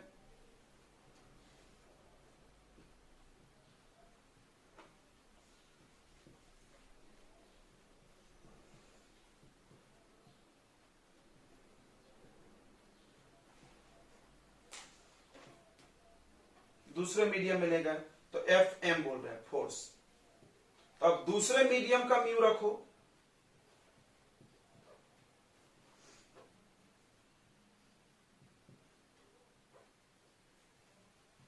ये होता क्या है कि हर मीडियम में एक क्षमता होती है। मैग्नेटिक इलेक्ट्रिक में रखे थे तो इलेक्ट्रिक फील्ड को अपोज करने की क्षमता थी, मैग्नेट में रखे थे मैग्नेटिक फील्ड को बढ़ाने की क्षमता होती है। क्लियर है, हर मैग्नेट में जो तो आप फिजिक्स के जो फेनोमेनन है उनको बढ़ाने या घटाने की क्षमता होती है, या तो सपोर्ट करेंगे या तो विरोध करेंगे। बराबर, इलेक्शन के जैसा जैसे पार्टी होती है, जैसे भाजपा है कांग्रेस है, तो जितने भी दुनिया में लोग हैं वो या तो भाजपा के सपोर्ट कर रहे हैं या तो कांग्रेस को कर रहे हैं, भाजपा को विरोध कर रहे हैं, मतलब सपोर्ट कर रहे हैं या विरोध कर रहे हैं, वैसे आप समझिए। तो मीडियम क्या करती है कि जो भी फिजिक्स के फेनोमेनन्स होते हैं, जैसे मैग्नेटिज्म है, इलेक्ट्रिक फील्ड बनाने की क्षमता है, मैग्नेटिक फील्ड बनाने की क्षमता है, लाइट जाने की क्षमता है, इनको या तो सपोर्ट करेंगे या तो वो विरोध करेंगे। तो इस सपोर्ट और विरोध करने के प्रॉपर्टी को नापा गया कि वो मेरे को कितना नुकसान पहुंचा सकता है, कितने वोल्ट का नुकसान, नाप के कैलकुलेट करके रखा गया है। उसी तरह यहां पर भी हर मीडियम की एबिलिटी नाप ली गई है। इलेक्ट्रिक फील्ड को घटाने की क्षमता होती थी, और हवा कितना घटाता था उसका वैल्यू है, पानी कितना घटाएगा, कांच कितना घटाएगा, वगैरह वगैरह पढ़े हो ना तुम, जिसको हम लोग रिलेटिव बोलते थे। ठीक है, उसी तरह इसमें भी है, मैग्नेट में बढ़ता है, घटता नहीं, यहां बढ़ता है। लाइट में स्पीड घटता है। ठीक है, तो ये चीजें आपको दिमाग में फील होना चाहिए सब होता क्या है। तो चलिए, म्यूएम जो है, म्यूएम भी absolute permittivity of any medium, एक एक का होगा एब्सोल्यूट लगता है। चलो आप याद करो, 10th क्लास में पढ़े हो या अभी 11th में पढ़ होगे, म्यू वहां भी था, लाइट में था ना म्यू। तो म्यू क्या होता था, सॉरी यार, लाइट में क्या बोलते थे म्यू को, रिफ्रैक्टिव इंडेक्स। अगर एक मीडियम का रिफ्रैक्टिव इंडेक्स होता था तो क्या नाम होता था, एब्सोल्यूट होता था ना। और अगर दो मीडियम से तुलना कर लेते थे तो रिलेटिव। ओके, तो अकेले ही में एब्सोल्यूट लगता है, तो इसको बोलेंगे हम लोग एब्सोल्यूट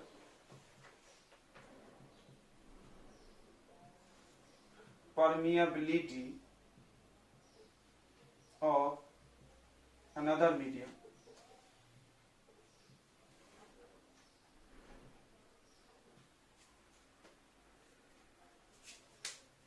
अब इसको आप डिवाइड कर दो, सब कट कुटा के मरमुरा जाएगा। आप डिवाइड कर दो,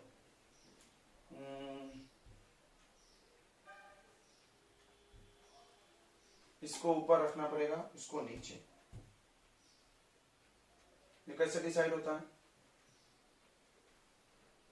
ये फॉर्मूले से याद करो। ये तो कहीं गलत नहीं होता ना, mu M by mu not equal to mu R. इसके जगह पर ये मल्टीप्लाई हो गया जाता है, mu M equal to mu not into mu R. ये तो सबको याद होगा ना भाई कि दूसरे मीडियम में जाएंगे तो यहाँ म्यू आर लग जाएगा, ये तो सबको आता है। तो उसी से हम कनेक्ट कर रहे हैं ना, देखो mu not into mu R equal to mu M. तो अब देखो म्यू एम यहां होगा, सही है। अब हम जब डिवाइड करेंगे तो ऐसा आना चाहिए, तब तो ऐसा आएगा। तो ऊपर क्या आना चाहिए म्यू एम और नीचे क्या आना चाहिए म्यू नॉट। अब देखो देखो समझा नहीं समझा तुमको, तो डिवाइड कर दो, डिवाइडिंग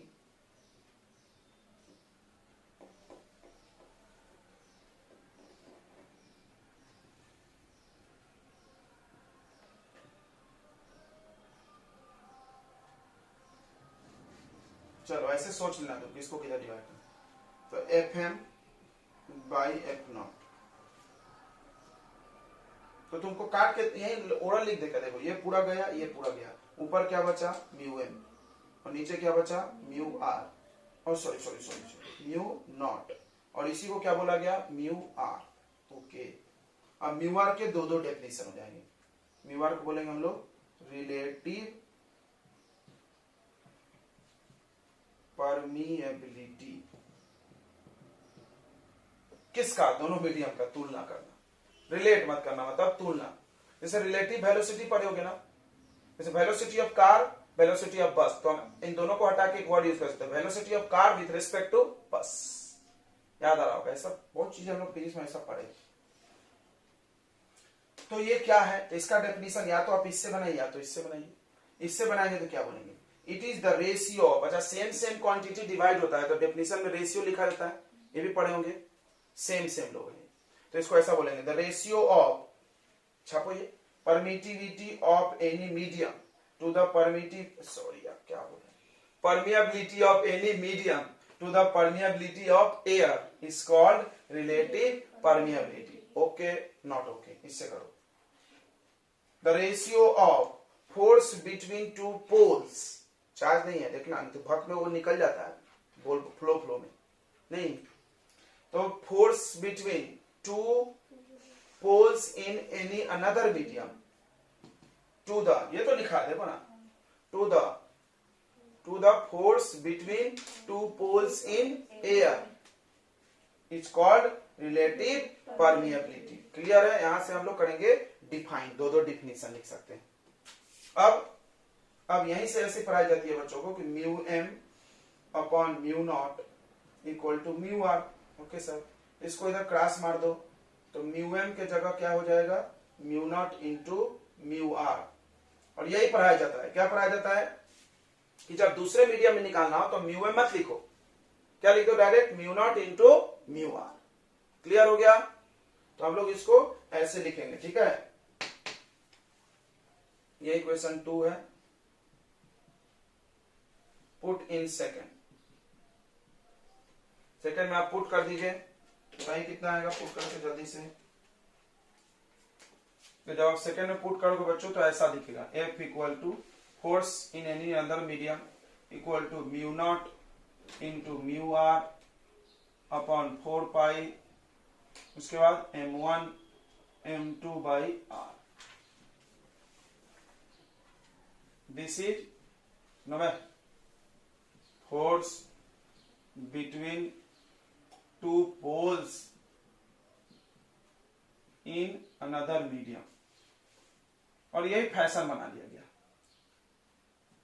समझ में आ गया, एक्चुअली होना क्या चाहिए था, इस फॉर्मूले में हर जगह अपने अपने मीडियम का म्यू होना था, बट इन्होंने ऐसा नहीं किया। इन्होंने बना बड़ा हेडेक हो जाएगा यार, हर मीडियम का अलग अलग म्यू, कौन पागल जैसे याद रखेगा है?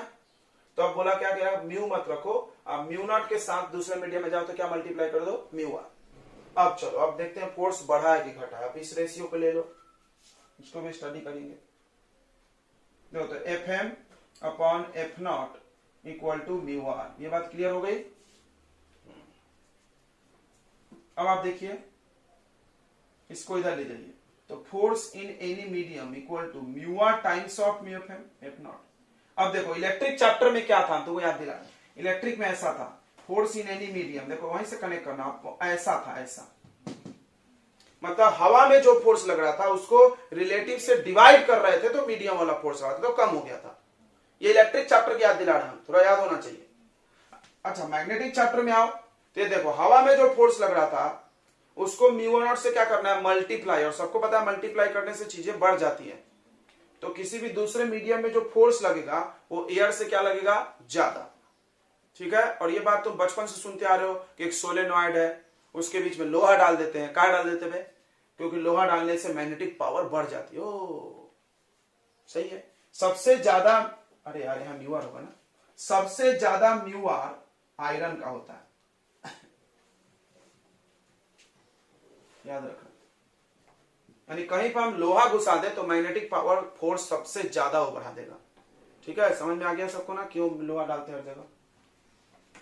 ठीक है, maximum for iron mu R कितना होता है, लगभग 1000, शायद 1000 के करीब में। अब एग्जैक्टली देखना पड़ेगा, है बुक में, देखो एनसीईआरटी में भी है। तो वो बढ़ा देगा उतना टाइम्स उसको। समझ में आ गया सबको, क्लियर हो गया इतनी बातें? तो बताओ किसी को कोई डाउट है बच्चे? बोल नहीं रहे सर।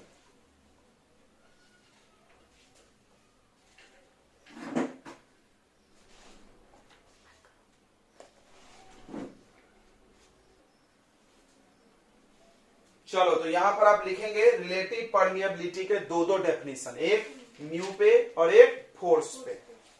लिखिए द रेशियो ऑफ, खुद से भी लिख सकते थे यार, सब हम काय को लिखा है, लिखो the ratio of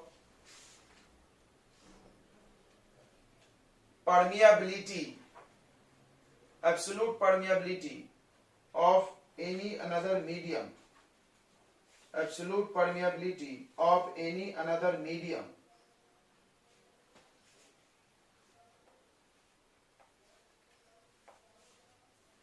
to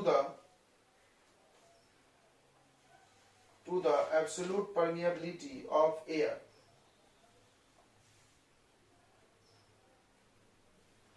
is called, अच्छा तुमको ये तो पता होगा रिलेटिव परमेबिलिटी का कोई यूनिट नहीं होता, क्योंकि म्यू म्यू कट गया, फोर्स फोर्स कट गया, कोई भी रेशियो रेशियो लिखा है तो नहीं होता है।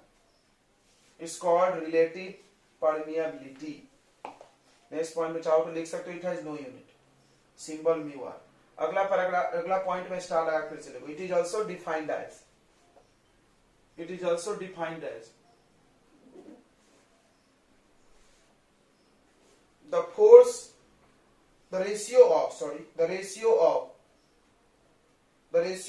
force between two poles,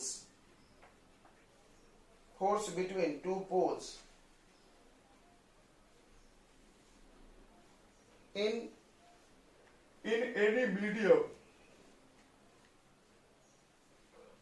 any medium to the force between them, force between two poles in any medium to the force between them in air या vacuum kept at same distance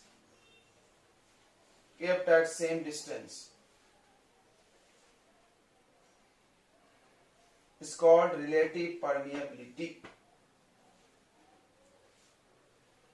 समझ गया होगा ना? इसका रेशियो, इसका नाम पता होना चाहिए। क्या लिखा है? Force between two poles in air, force between two poles in another medium. चलो अब यहां दे लास्ट में लिखिए, देखो यहाँ पे देखो 10 इन एनी अनदर मीडियम, यहाँ पे लिखो 10 in any another medium force between two poles, 10 in any another medium force between two poles increases by mu r times, increases by mu r times।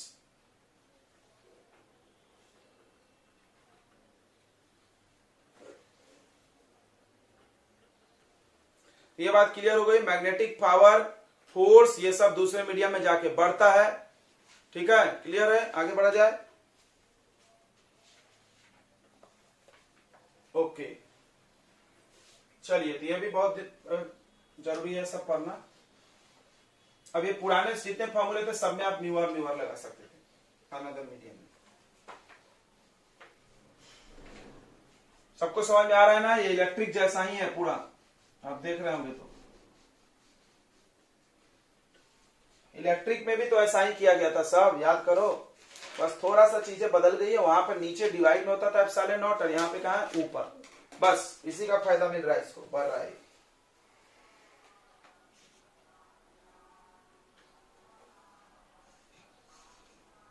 चलिए अब आगे देखते हैं। इंटेंसिटी ऑफ मैग्नेटिक फील्ड,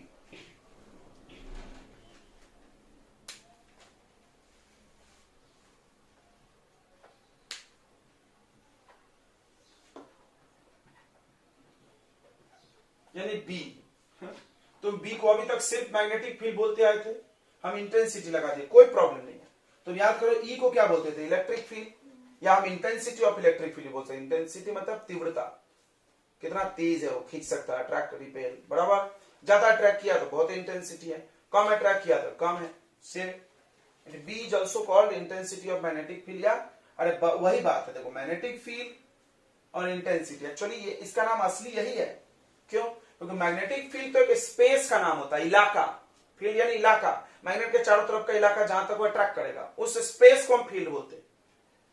हम लोग बी यूज कर रहे हैं वो अलग बात है, लेकिन उस इलाके में कितने खींचने की ताकत है उसके पास, उसको अट्रैक्ट करने का कितना पावर है, उसको तो हम क्या बोलेंगे, इंटेंसिटी ऑफ मैग्नेटिक फील्ड। समझ में आया? जैसे हम धूप में जाकर बैठे, तो धूप में जाकर सनलाइट में बैठे हैं, तो हम बोल सकते हैं कि सनलाइट है, बिल्कुल बोल सकते हैं। और उसको ऐसे नहीं बोल सकते इंटेंसिटी ऑफ सनलाइट हाई है, लो है, बोल सकते हैं ना। इंटेंसिटी तो वर्ड समझता है ना सबको, तीव्रता कितना तेज है, कम है। तो उसी तरह इंटेंसिटी ऑफ मैग्नेटिक फील्ड भी आप बोल सकते हो इसको।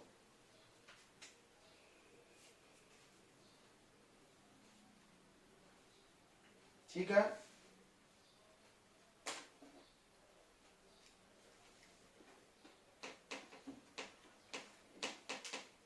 सिर्फ मैग्नेटिक फील्ड की बात करोगे तो हम तो ऐसा बता देंगे, और तुम सिर्फ मैग्नेटिक फील्ड पूछोगे, ओनली मैग्नेटिक फील्ड, तो ऐसा बता दिया जाएगा कि मैग्नेट के चारों तरफ का जगह जहां तक ये अपने अट्रैक्शन और रिपल्सन पावर को अप्लाई कर सकता है किसी पे, दैट इज मैग्नेटिक फील्ड। अब इस फील्ड में उसको कितना अट्रैक्ट करने की एबिलिटी है, वो क्या होगा, इसका इंटेंसिटी। चलो अब याद करते हैं अपन इलेक्ट्रिक फील्ड का कैसे डेफिनेशन लिखे, ई का याद करते हैं। ये याद हो गया तो ये सब आ गया।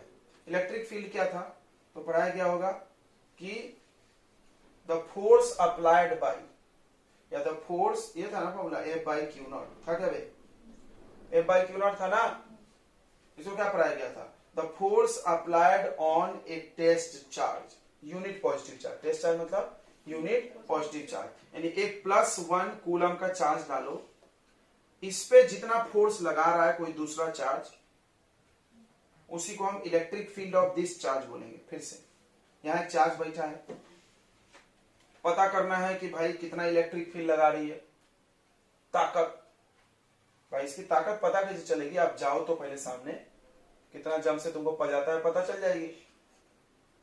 तो वही आप यूनिट पॉजिटिव चार्ज लेके जाओ, एक कूलम लेके जाओ, जितना ज्यादा फोर्स से अट्रैक्ट या रिपेल कर लिया, उस हिसाब से आप पता कर सकते हो इलेक्ट्रिक फील्ड। क्लियर है? अब मैग्नेटिक फील्ड पे आ जाओ। यहां एक मैग्नेट रखा है, इस मैग्नेट का मैग्नेटिक फील्ड पता करना है, तो हम क्या करेंगे, यहां पर यूनिट पोल लेके जाएंगे, +1 m। अरे ये क्या गया, मतलब यूनिट पोल, देख लो, जैसे वहां पे तुम लेके जाते थे 1 कूलम चार्ज, और यहां पे पोल स्ट्रेंथ लेके जाना है तो 1 एम्पियर मीटर, पोल स्ट्रेंथ हुआ। यूनिट पोल क्या लेके जाओ, यूनिट पोल, नॉर्थ पोल, नॉर्थ क्यों, प्लस है इसलिए, जैसे यूनिट पॉजिटिव चार्ज बोलते थे ना, तो तुमको वहां से हम समझा देते हैं, यूनिट पॉजिटिव, इलेक्ट्रिक चैप्टर पढ़ के आओ, ये जल्दी समझा देंगे हम। देखो तो यूनिट के जगह पर यूनिट 1 रहेगा, पॉजिटिव के जगह आ जाएगा नॉर्थ, तो प्लस का मतलब नॉर्थ होता है, राइट। ये चीज दिमाग में बैठा रहे हो क्या तुम, देखो हम बता रहे हैं, चलो थोड़ा सा एनालॉजी। तो यहां पर Q है, वहां पर स्मॉल m है, मतलब चार्ज होता था जहां पे, वहां पे यहाँ पे स्मॉल m, पोल स्ट्रेंथ, बराबर। जहां पे, वहां पे जहां E था, यहाँ पे क्या आ जाएगा सब जगह B। ओके, फोर्स के जगह दोनों फोर्स ही हैं, लेकिन अलग अलग फॉर्मूले। इलेक्ट्रिक फील्ड का फॉर्मूला 1/4πε0 मैग्नेटिक फोर्स का फॉर्मूला बच्चों अभी देखा तुमने, मैग्नेटिक फोर्स का फॉर्मूला क्या है, μ0/4πm1m2r²। ऐसे बता रहे, थोड़ा इजी हो जाए चीजें, ठीक है। इतनी बातें समझने अभी तो इतनी की जरूरत है, आगे और हम बताएंगे। चलिए, तो उसी से डिफाइन कर लेंगे हम लोग इलेक्ट्रिक फील्ड का क्या डेफिनेशन था, फोर्स अप्लाइड पर यूनिट या unit positive charge, the force applied on unit positive charge is called electric field intensity या इलेक्ट्रिक फील्ड। ओके, अब मैग्नेटिक फील्ड इंटेंसिटी क्या होगा बताओ, यूनिट तो रहेगा, पॉजिटिव की जगह नॉर्थ आ जाएगा, चार्ज की जगह आ जाएगा पोल, पोल स्ट्रेंथ, एक ही बात है, चार्ज की जगह एक्चुअली होगा पोल स्ट्रेंथ। तो क्या डेफिनेशन होगा? डेफिनेशन होगा the force applied by a unit north पोल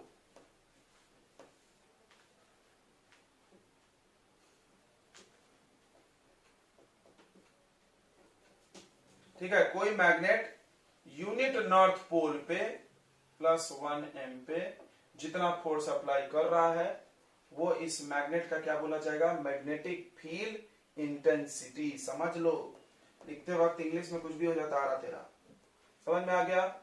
जैसे मान लो मेरे पास एक मैग्नेट है, एक दूसरा मैग्नेट है, इसने लगाया 10 न्यूटन फोर्स और इसने लगाया 20 न्यूटन फोर्स इसी को खींचने में, सेम चीज को, तो हम क्या बोलेंगे? इस मैग्नेट का इंटेंसिटी और मैग्नेटिक फील्ड क्या है? ज्यादा। क्लियर हो गया? फोर्स से नापा जाएगा। किस पे फोर्स चेक करना है? अलग अलग नहीं। मान लो कोई यहाँ पे 2 कूलम रख दिया तो बेईमानी हो जाएगा, फिर तो 2 को खींचने में इसको 10 ही लगेगा। समझ में आ रहा है कि नहीं आ रहा है? ऐसा नहीं कि इसको भारी चीज दे दो, इसको हल्का दे दो, तो फिर तो बेईमानी कर दो ना तुमने। दोनों में क्या रखो लाके? +1m ampere meter in unit positive, अरे यार बात पहुंचूगा, unit north pole, unit north pole लाके रखो, उससे दोनों को अट्रैक्ट करवाओ। जितने भी मैग्नेट है उनका पोल स्ट्रेंथ नापना है, तो जितने पावर से अट्रैक्ट कर लिए वही इनका क्या हो जाएगा? मैग्नेटिक फील्ड का इंटेंसिटी। क्लियर हो गया सबको? बताओ, नहीं हो गया? थोड़ा भाषा अलग है, इसीलिए देखो हम बुक से देख देख के तुमको लिखा रहे हैं, तो भाषा गड़बड़ हो जाएगा, बट है पूरा वही कुछ, कॉपी पेस्ट। चलिए, तो इंटेंसिटी ऑफ मैग्नेटिक फील्ड लिखिए डेफिनेशन। देखो, the force applied bye a magnet on a unit north pole, force applied by a magnet on a unit north pole is called intensity of magnetic field of that magnet, is called intensity of magnetic field of that magnet।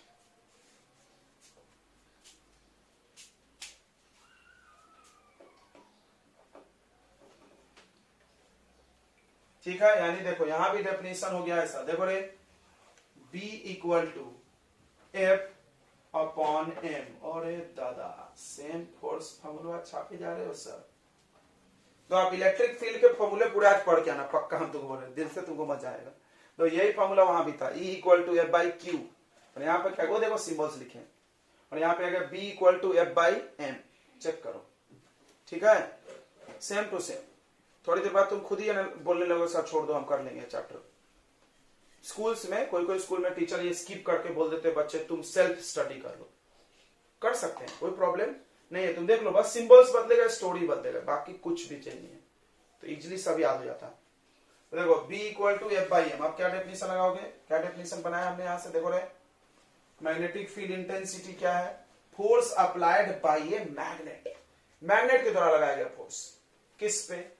On a unit north pole. ठीक है, समझ में आ गया?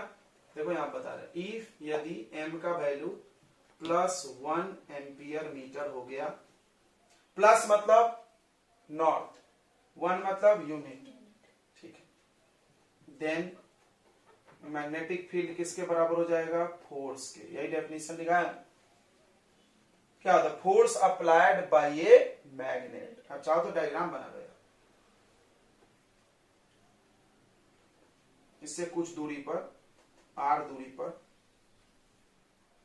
अच्छा दूरी कहां से नापी जाती है? मैग्नेट के सेंटर से। जैसे डाइपोल के सेंटर से नापते थे ना, याद है? डाइपोल में +q -q, डाइपोल ही समझ लो मैग्नेट है, यहां सेंटर से नापते थे। तो यहां पर एक ला के रखे हमने +1 एम्पियर मीटर, ठीक है, बट ये काल्पनिक है ना क्यों? सेफ नॉर्थ होता है क्या? अभी थोड़ी देर पहले हमने क्या बताया था कि अकेला नॉर्थ, यानी ये काल्पनिक बातें है, सेफ नॉर्थ होता ही नहीं। आप कैसे पढ़ा रहे हो? होता है, फिजिक्स में बहुत सारी चीजें इमेजिनरी है, मानी गई है, तो ये इमेजिनरी, आप चाहो तो लिख भी सकते हो, डेफिनेशन काल्पनिक है। ये पिक्चर में दिखाए गए सारे पात्र काल्पनिक है, इसके वास्तविक जिंदगी से कोई संबंध नहीं है, ध्यान रखो। तो देखो यहाँ पे, अब इसको ध्यान दो, अब हम इसको एक और फॉर्मूला बना लेंगे। अभी अभी आपने फोर्स का फॉर्मूला पढ़ा था, वी नो दैट, क्या पढ़े थे बे? F equal to m1 m2 by R square पढ़े थे। अब इसको यहाँ पटक दो उठा के, इसको यहाँ पटक दो उठा के, या इसमें ही एक वैल्यू 1 रख दो तो b बन जाएगा। देखो F इक्वल टू b है, जब m का वैल्यू कितना है 1, तो b इक्वल टू हो जाएगा F बाई m, होगा ना। अभी F ले लो, m1 m2 बाई r, अरे यार कुछ छूट गया यहाँ पे, लग रहा है क्या छूट गया रे, बोल भी नहीं रहे, म्यू नॉट बाई 4 पाई। इतने सारे लोग बैठ गए यहाँ पे, तो कितना आ जाएगा, mu not by 4 pi m1, m2 को m लिख लो, m1 इसका दोनों का मिलाकर के पोल स्ट्रेंथ m1 या साउथ का m1, इससे हम लोग तुलना कर लेते हैं, इसका m1 और इसका m।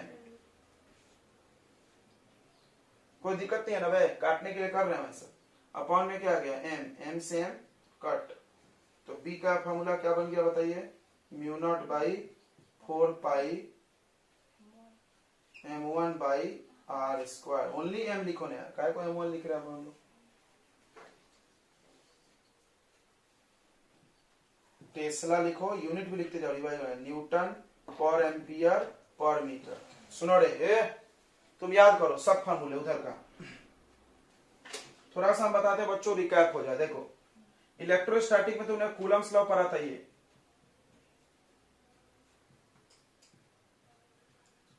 ये फॉर्मूले यहाँ है, देखो बस ये एप्सिलॉन नॉट ऊपर है म्यू नॉट बन के, क्लियर है, ये चीज तो दिमाग में आई रहो, के बदला हुआ है, ओके सही है।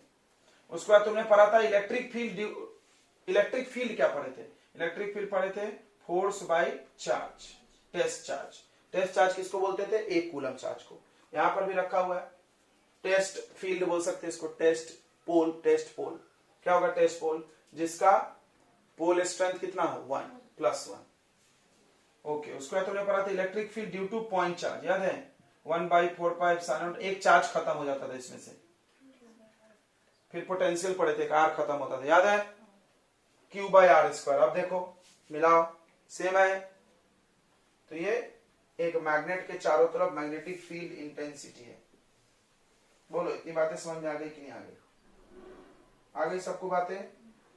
यहां से यूनिट, यूनिट, डायमेंशन, फाइमेंशन सब आना चाहिए तुमको। यूनिट लिख दिया हमने, सीजीएस यूनिट भी लिख दें, एसआई यूनिट ऑफ बी, बार बार लिखो टेस्ला, और क्या लिखेंगे टेस्ला के बाद न्यूटन पर एम्पियर पर मीटर, और क्या लिखोगे वेबर पर मीटर स्क्वायर। सीजीएस यूनिट क्या बताए थे, बताओ बच्चों, अभी बताए थे, CGS unit of B, CGS unit of B क्या होता है, गॉस। एक गॉस में कितना टेस्ला, 10⁻⁻⁴। इसका डायमेंशन निकाल सकते क्या, बिल्कुल निकाल सकते, यहां से निकाल लेंगे। डायमेंशन निकाल लोगे बी का कि नहीं निकाल लेंगे,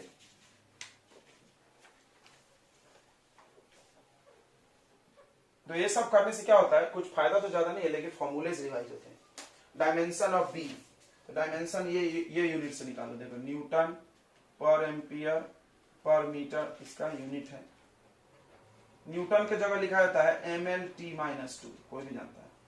एम्पियर खुद ही डायमेंशन है, पता होगा ना, फंडामेंटल में आता है एम्पियर, और मीटर के जगह L का पावर -1, तो L तो गया, तो m बचा, L का पावर 0, T का पावर -2, A का पावर -1। चलो इतनी बातें समझ में आ गई, तो हाँ बोलो। अब इलेक्ट्रिक में पढ़े तुमने इलेक्ट्रिक डाइपोल मोमेंट, उसी तरह मैग्नेट में पढ़ेंगे मैग्नेटिक डाइपोल मोमेंट। ये सब डेफिनेशन चल रहा है भाई।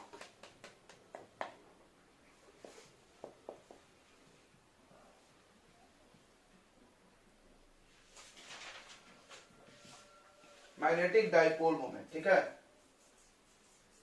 बताइए इलेक्ट्रिक डाइपोल मोमेंट किसी को याद है फॉर्मूला? हम याद दिलाते हैं, देखो साइड में क्वेश्चन में लिखते रहते हैं। P equal to magnitude of Q, मतलब दोनों में से किसी एक का मैग्नीट्यूड, इनटू डिस्टेंस 2L, ठीक है? 2A बोलते थे ना? क्यों 2A बोलते थे? सेंटर से होता था दूरी, A इधर तो टोटल 2A। अब यहां पर देखो, यहां पर एक मैग्नेट है नॉर्थ, अच्छा पोल मानो, इसका पोल M1, इसका पोल स्ट्रेंथ M2, दोनों इक्वल रखना था, M रखो, एक -M और एक +M। क्लियर? क्लियर? अब हम नॉर्थ साउथ नहीं लिखेंगे यार, बहुत हो गया, अब आप समझते जाना, ये नॉर्थ है और ये साउथ है। नॉर्थ का पोल स्ट्रेंथ प्लस में होता है, साउथ का माइनस में। कहीं क्वेश्चन में लिख लो, पॉजिटिव चार्ज के जैसा नॉर्थ है और निगेटिव चार्ज के जैसा साउथ।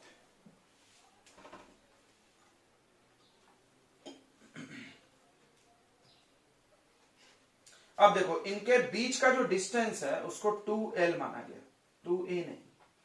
2L का नाम होता है इफेक्टिव लेंथ। क्या नाम होता है? Effective length. क्या होता है इफेक्टिव लेंथ में? एक पोल से दूसरे पोल के बीच की दूरी, सिंपल। यहां भी इसका एक सेंटर होता है बच्चों, यहां भी इसका क्या होता है? सेंटर होता है। अब देखो इसमें भी आएगा मैग्नेटिक डाइपोल मोमेंट, तुमने पढ़ा है रे, एम याद है? NIA number of ampere turns, हमने पढ़ाया था। तो मैग्नेटिक डाइपोल मोमेंट M, अब देखो M के दो फॉर्मूले होंगे, थोड़ी देर में बताएंगे। M इक्वल टू Q के जगह क्या आएगा? M, मैग्नीट्यूड लेना है तो साइन तो लेना नहीं है, M इंटू 2L। अब यहां पर M वेक्टर है, यहां 2L वेक्टर है, ये तो स्केलर। बोलो इतनी बातें समझ में आ गई? इसका एक और फॉर्मूला है, यही नोट में चिपका दो, नहीं बाद में लिखेंगे। अब यूनिट ऑफ M देखो,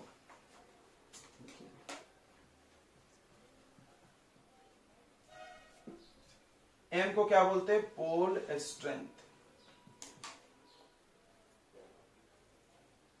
मैग्नीट्यूड ऑफ पोल स्ट्रेंथ।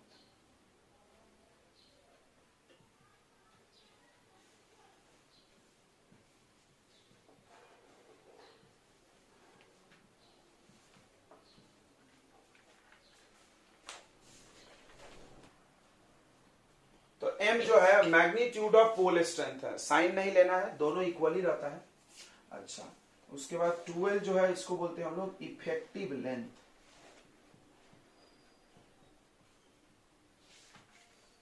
ठीक है, इफेक्टिव लेंथ है ये। इफेक्टिव लेंथ क्या है? Distance between two poles.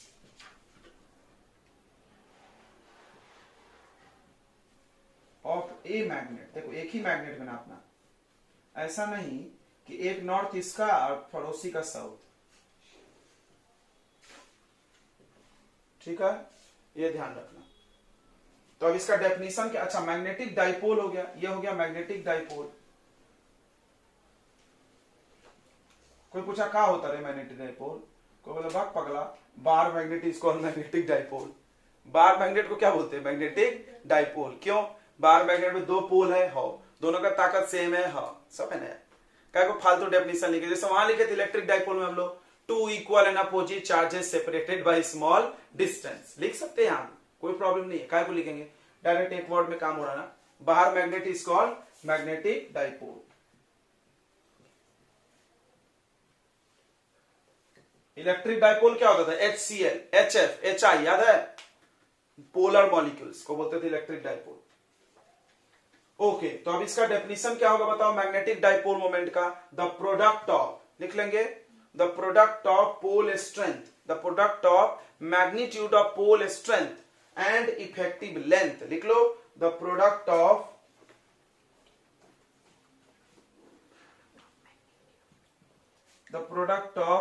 magnitude of pole strength and effective length is called M, capital M, magnetic dipole moment। Okay, चलिए इसको इधर इरेज कर रहा है, ध्यान दो। अभी तक तो भारी नहीं लग रहा होगा चैप्टर की, लग रहा है? बोलो बच्चा लोग, भारी लग रहा है क्या? कैसे भारी है रे, पूरा चीज वही वही पढ़े रहो, बस नाम बदल बदल के। अब सुनो, एक और फॉर्मूला आपको एम का पढ़ाया गया था, यहां से यूनिट निकाल लेते हैं फिर आगे बढ़ेंगे। फॉर्मूला पढ़ लेते हैं। नोट, क्या note? It is also defined as, it is also defined as. तो मैग्नेटिक चैप्टर में एक लोचा है यार, लोचा क्या है तुम समझना। तो इलेक्ट्रोस्टैटिक का मात्र एक सोर्स था चार्ज, कोई प्रॉब्लम नहीं उससे? No sir. यहां साला दो प्रॉब्लम क्रिएट कर दिया इन्होंने। एक करंट भी मैग्नेटिक फील्ड बनाता है, उसका तुम पीछे पढ़ के आए, वहां से भी सब घुस रहा है यहाँ पे आके। अच्छा, दूसरा क्या पढ़े तुमने कि एक मैग्नेट भी मैग्नेटिक फील्ड बना रहा है, तो उसको अलग पढ़ा रहे हैं, उसको अलग पढ़ा रहे हैं। समझ में आ रहा है? तब देखो, एक एम का फॉर्मूला वहां भी था, एक एम का फॉर्मूला यहां भी है, बी का फॉर्मूला वहां भी है, यहां भी है, सब बदल रहा है। ध्यान से समझना, एक साथ पूरा दिमाग में रखना, जैसे हम बताए जा रहे हैं। एम का एक और फॉर्मूला पढ़े थे, जब वायर होगा तो इसका फॉर्मूला होता है NIA, याद है? याद ही होना चाहिए ना भाई। NIA, number of ampere turns into area, A for area. अब बताओ इसका यूनिट निकालते हैं हम लोग। यूनिट देखना, बड़ा प्यारा यूनिट आने वाला, ऐसा ही बोलते हैं हम लोग। तो आप यहां से निकालो, यहां से निकालो, यूनिट वा सेम ही आएगा। देखो कैसे, पोल स्ट्रेंथ, इधर ध्यान दो रे। पोल स्ट्रेंथ का यूनिट क्या होता है, कोई बता देगा? अभी लिखे थे, पोल स्ट्रेंथ का यूनिट क्या होता है बताइए? एम्पियर मीटर मल्टीप्लाई 12 तो लेंथ है, लेंथ का क्या होगा? मीटर, तो एम्पियर मीटर स्क्वायर, इसका यूनिट आ गया।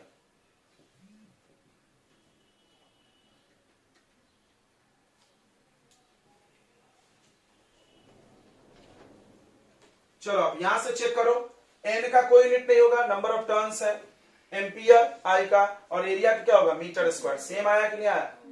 मैंने डायमेंशनली दोनों फॉर्मूला सही है, इक्वल है। ओके, चलिए इतनी बातें समझ में आ गई। अब इससे ये वेक्टर क्वांटिटी है, इट इज वेक्टर क्वांटिटी।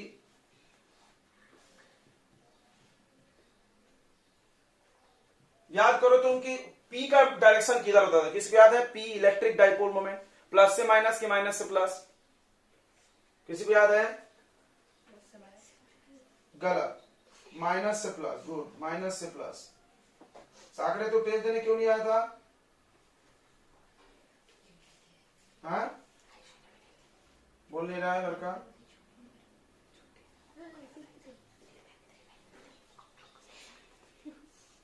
ये कोई बहाना नहीं है भाई। 12वीं क्लास का बच्चा बोलेगा पुताई की वजह से हम टेस्ट छोड़ दिए। बोर्ड के एग्जाम के दिन पुतारेगी तो बोर्ड का एग्जाम छोड़ देगा? बोल, बोलते हाँ छोड़ देंगे, फिर हम भी छोड़ देंगे, तेरे को कुछ नहीं बोलेंगे। अब तो बात करते हैं। इट इज वेक्टर क्वांटिटी, इसका डायरेक्शन जो होगा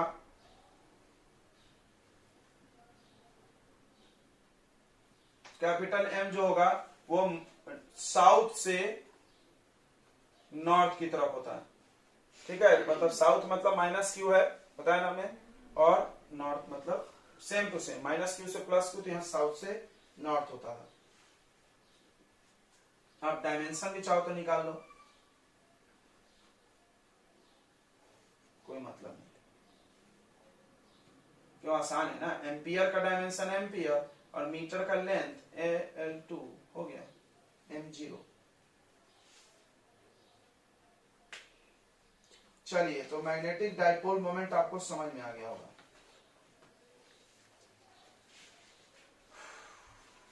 यानी अभी तक हम आज जो भी आज की क्लास में जितना पढ़ा है वो सब कुछ में से कुछ भी नया नहीं है, सब पूरा इलेक्ट्रोस्टैटिक चैप्टर जैसा ही चल रहा है, इसके आगे भी चलेगा, पूरा चैप्टर ही ऐसा है ये। यहाँ पे भी डाइपोल की वजह से एक्सियल पॉइंट, इक्विटोरियल पॉइंट, सब जगह हम लोग वो निकालेंगे। क्या? मैग्नेटिक फील्ड, इलेक्ट्रिक फील्ड नहीं, मैग्नेटिक फील्ड, सब पूरी कहानी वैसे ही तुमको मिलने वाली है। टॉर्क भी निकलेगा, पोटेंशियल एनर्जी निकलेगा, याद करो तुम जो जो पढ़े हो जाके। तो आप सभी से निवेदन है कि आप इलेक्ट्रोस्टैटिस्टिक्स का अगर किसी के पास रिकॉर्डिंग है तो ठीक, नहीं है तो मांग ले, रिकॉर्डिंग हम भेज देंगे। और आप नोट्स है तो नोट्स पढ़ लो, रिकॉर्डिंग देखना रिकॉर्डिंग देख लो, जैसे भी, तो बड़ा मदद मिलेगा।